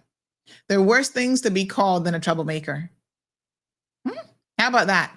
How about y'all stop worrying about the fact that they call you troublemakers? Now, listen, I'm not immune or ignorant to the fact that they will try to sink you and subsidize. Thank you, Shaka.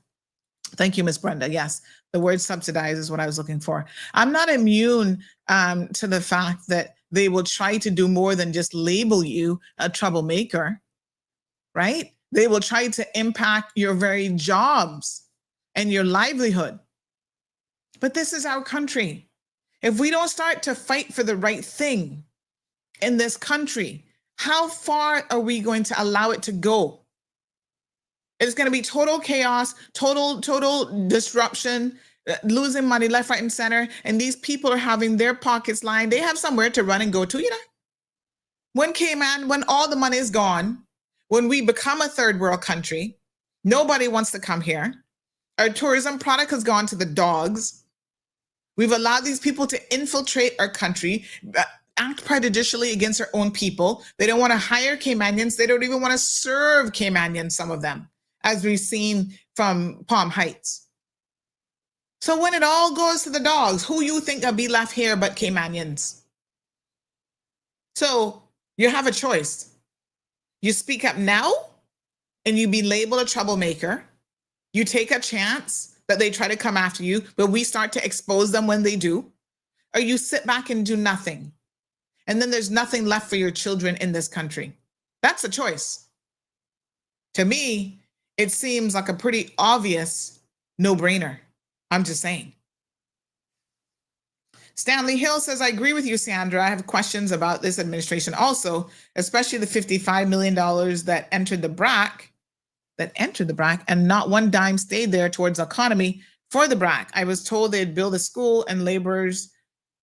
They would build a school with laborers at the rate of $10.90 per hour. Oh, you mean for that ridiculous construction project, that oversized and overindulgent school? Miss Donna, good morning. She says that his status should be revoked and deported. We have to make an example of these kind of people. I'm just saying, if the marriage is not even intact, that would be grounds for revocation. I mean, I don't know how long he's had status for, but come on now. Gabby says, I want to fight, but I don't want to be locked up for in case it seems like they would lock us up. They're not, no. Listen, they have tried probably no less than 7 times to lock me up, and they're still trying it. We're not done yet. And if I can get up, Gabby, I'm not really that special. If I can get up and fight them off and keep fighting them and winning every single case, even taking them all the way to the Court of Appeal, you can fight too. Take it from me. I'm not saying it's easy, but you can fight too. Don't give up before the fight has even begun. Part 2, folks, is going to be tomorrow. It took me a lot, even last night as I was trying to put my little final notes together. I was up until after 1 o'clock in the morning. My poor husband was like, woman, turn off. I had the iPad, the phone, and the laptop in the bed with me. He said, turn that off and go to your bed.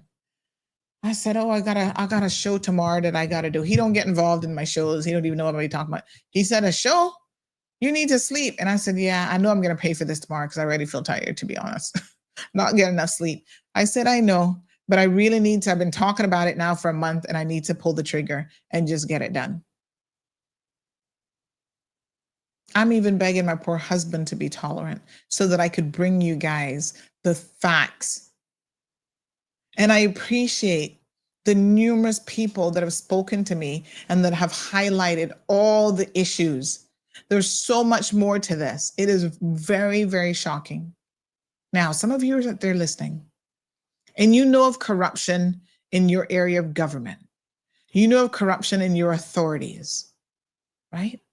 Don't sit back idly and do nothing about it.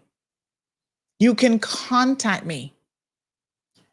I gives out my personal number because nobody else has to see your messages. I told you social media, other people monitors those messages. In addition to me, we have social media administrators, about 6 of us really. Message me directly on 324-1612. The show number, I'm also the only person who sees those messages, but I don't read them as often, I gotta be honest with you. Oh, speaking of them, let me go and have a quick look. My primary number, I get tons of messages, so sometimes you have to bear with me. But I can tell you that on the 324 number, I'm the only person seeing those. Recommend. Oh, yes. All right.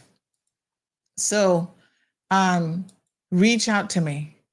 Let me know what's going on because we have got to stamp out corruption. It's as simple as that. Okay? All right.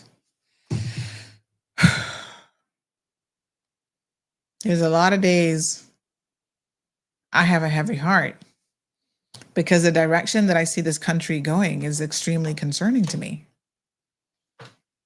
And we gotta find our gumption and fight. Imagine going down in the history books. Caymanians went down without even a fight. How soft they were. We can't do that. We're not going to do that. Under no circumstances. Somebody said to make sure they use signal.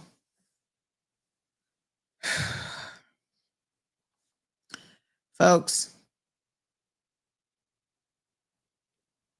we have something here that is incredibly precious. That's why every Tom, Dick, Harry, Thompson from Jamaica, this one, that one, that is why they all are killing themselves to come here. There's a reason. Our success story is really amazing. And I've always said, I don't have a problem with expats sharing their success story. My husband's an expat.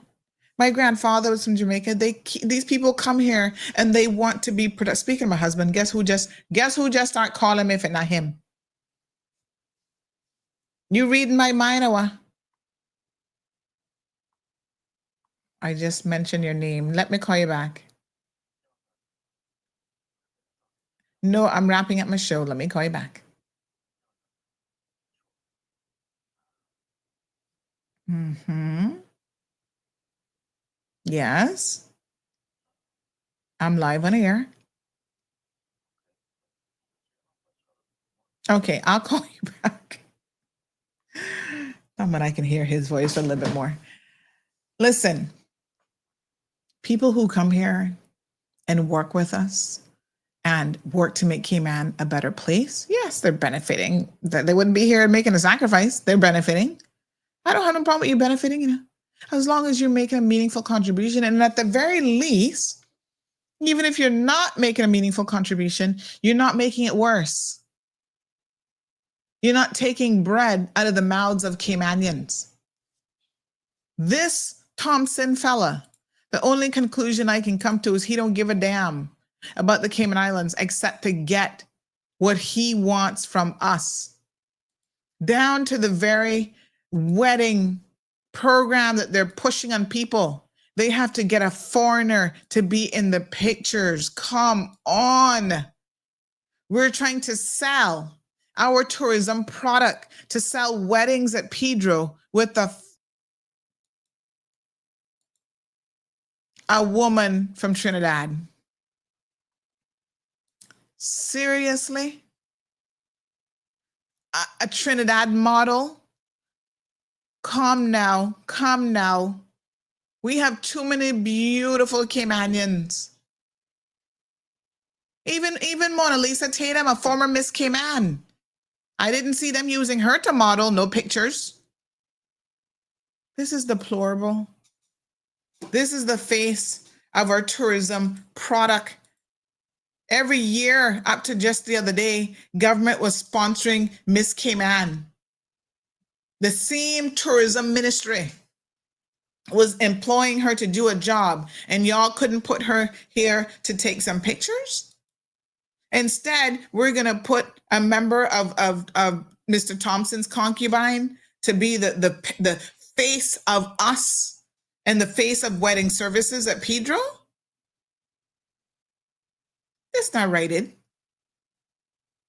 No, Bobo. This can't work. Delano says, boy, what a mess. This is beyond a mess. All right, I gotta go. Like I said, folks, tune in tomorrow because we're not done yet. We're gonna continue this expose. And anybody else who wants to reach out to me with anything else in relation to this attraction board, or TAB as they used to be called, feel free to do so. You have my number, you know how to reach me.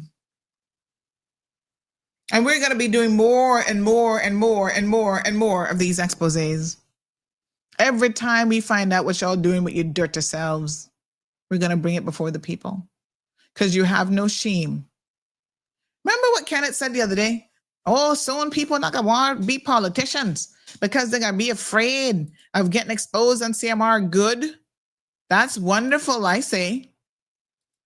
And next they're gonna say soon they don't want to become, they're not gonna want to become civil servants because she might expose them. Well, if you do wrong, you know that you're opening up yourself to exposure. No one who don't do it. This is why I chuckle at people when Mario talking about, oh, people afraid of her. Nobody not got no need to be afraid of me. Afraid of me for what? I don't bite. The only reason you need to be afraid of me if you're doing wrong. And then that's because you're going to get exposed. If you're on the right side of things, the right side of the law, you're doing what you're supposed to do, you don't have no reason to be afraid of me. Oh, I'm labeled as a bully because I call out foolishness. I call out wrongdoing. Well, look here now. Y'all can call me anything you want. I don't have business with that. That's truly not my business. Because I'm here on behalf of the people of the Cayman Islands, trying to fight a good fight. Listen, I lived in the United States of America, you know. I was married to an American. I didn't have to come back home.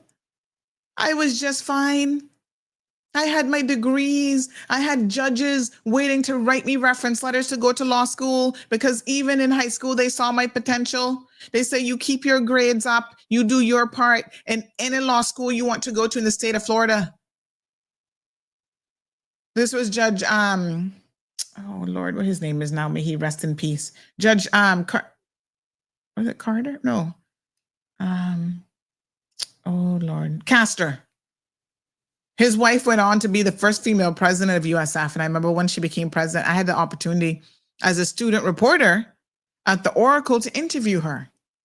But her husband told me from high school, young lady, you have real advocacy skills that could take you far in law.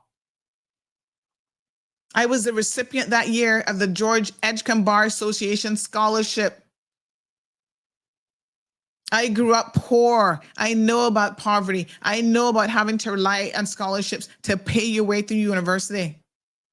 I know about having to call my father in Cayman, begging for tuition money to make sure I could pay my tuition. I know about being a full-time student and full-time working and a full-time student at the same time.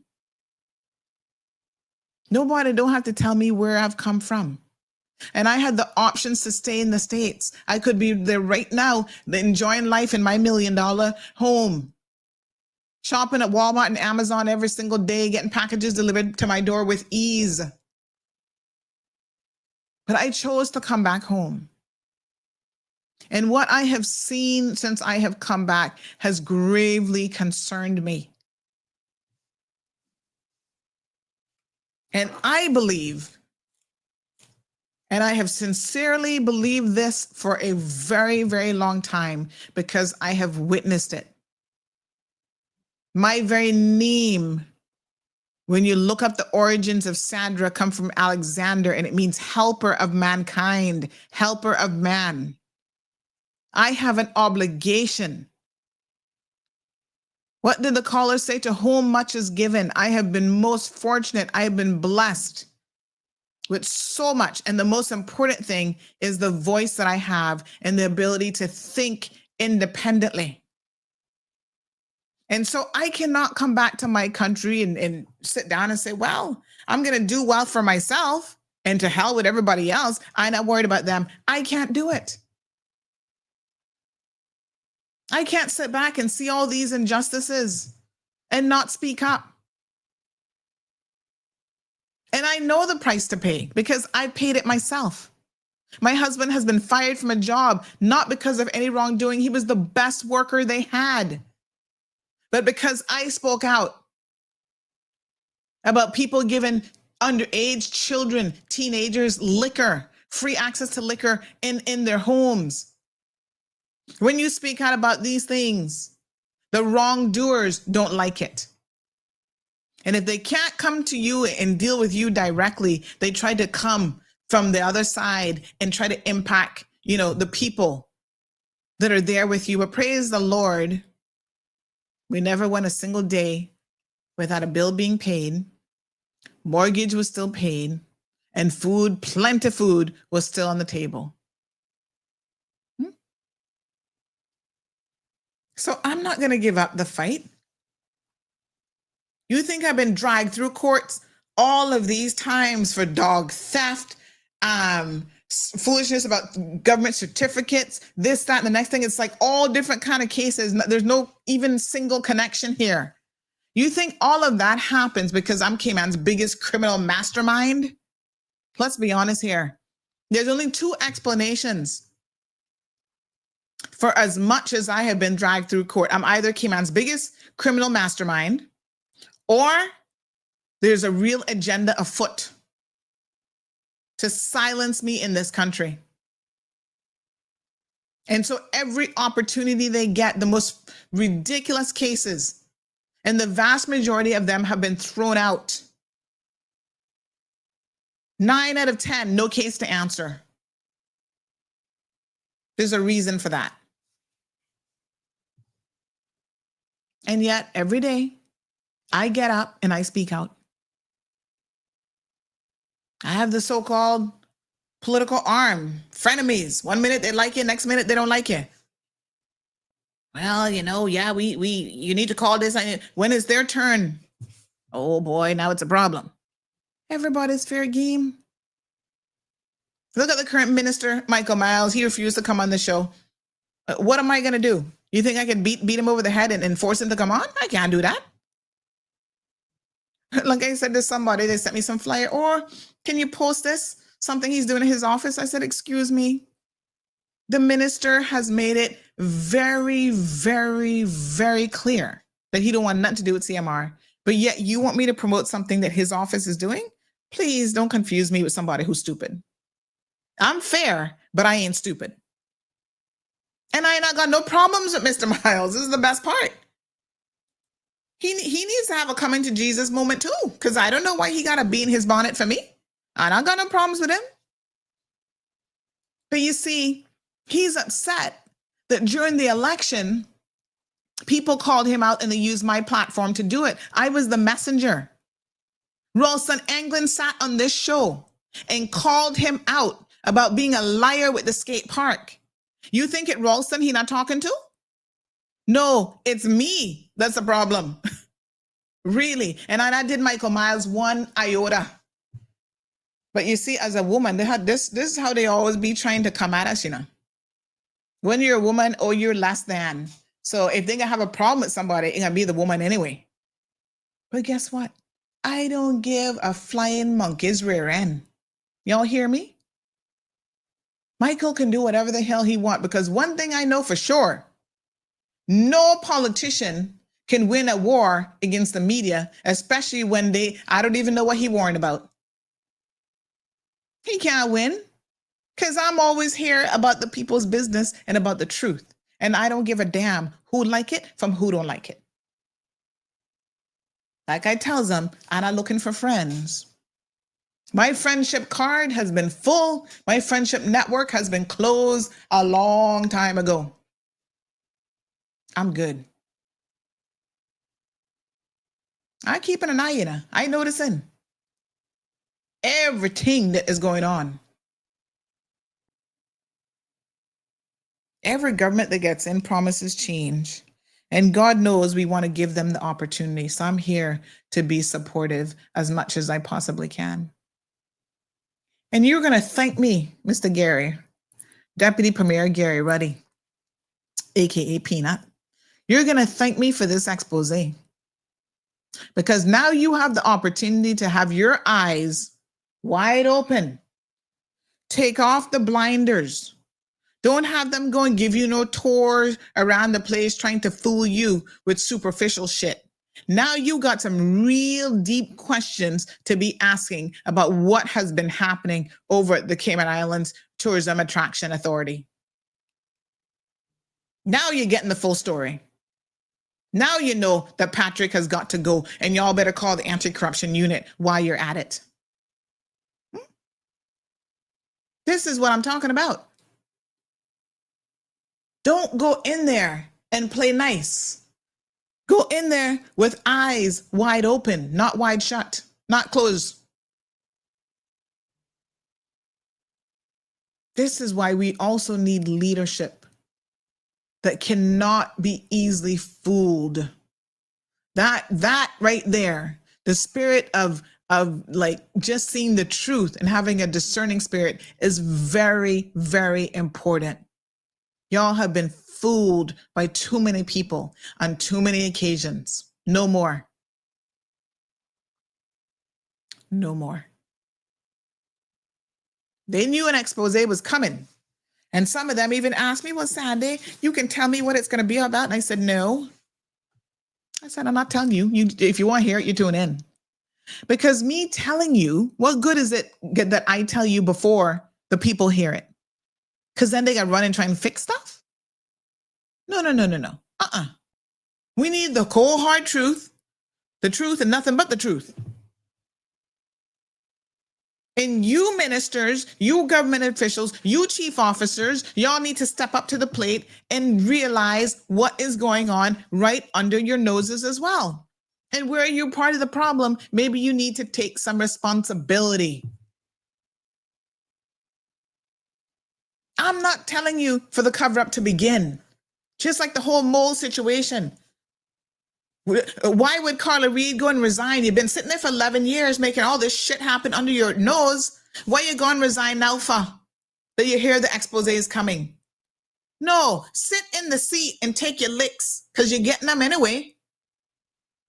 answer to the people how all of this was going on while you were board chairman and there was stuff that you were rubber stamping and stuff that you did indeed know and did nothing about it. Stop being the proverbial nice Caymanian who is, by extension, helping to destroy this country. Being nice is not a requirement to be a board chairman. You can be respectful, but you can still call a spade a spade. You put this man in this position and no balls to remove him before you go sit down and talk about, oh, you can resign. I want to see who they're going to put there next. She's resigned now for about 2 weeks, and I not hear one blasted word about her replacement. That would be Gary's job. Gary, ready? Who's going to be the chairman of this board? You better put somebody in there with some mighty big balls. That's what you better try and do. Somebody mentioned this morning, not for nothing, but they mentioned this morning that apparently, what's his name there? Chris Saunders and Patrick are very close. Jamaican deviants of a feather who flock together. Well, that certainly does not surprise me. I'm not surprised by that one bit. Not a bit. Birds of a feather definitely flocking together.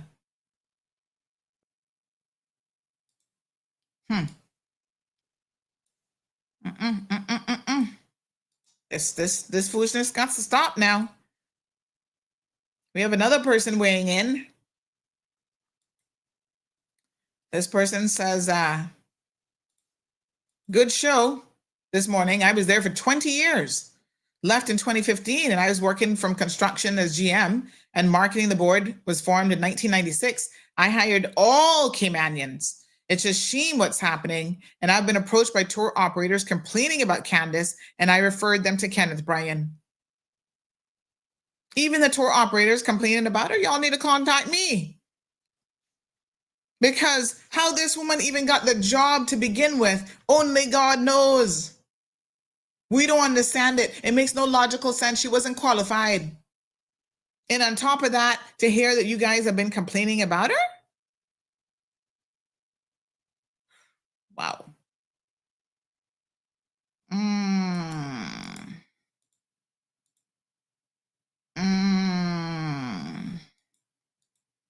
I'm just saying. Too many things stinking around, yeah. This person says, what an earful. Oh my God. Part 2 is tomorrow, folks. Please tune in. 7:30, bright and early. We'll be getting started. Nikki says it's ridiculous that non-Caymanians are heads of our attractions, as well as foreigners being used to market Caymanian attractions. TAB needs a massive revamp. They need to go. Nobody not paying this authority no mind.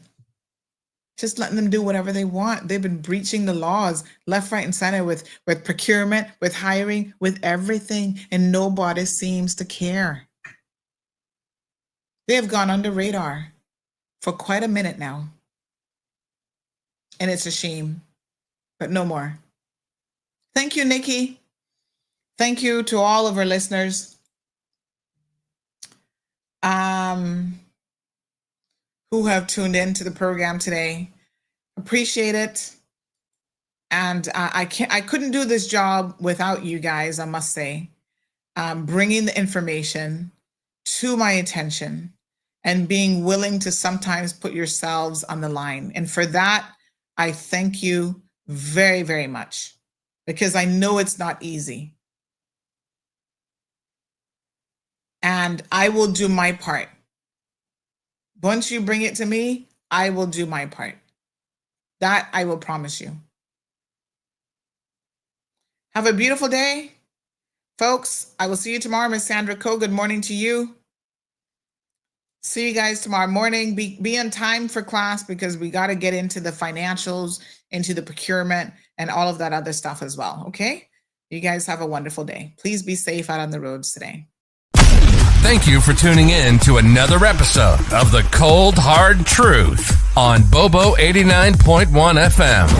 Cayman's #1 talk show is live weekdays from 7:30 a.m. Never miss an episode again. Watch anytime on CMR's Facebook and YouTube channels for the latest show episodes. Don't forget to follow us online on our social media channels and visit CaymanMarlRoad.com for all the latest news and community happenings.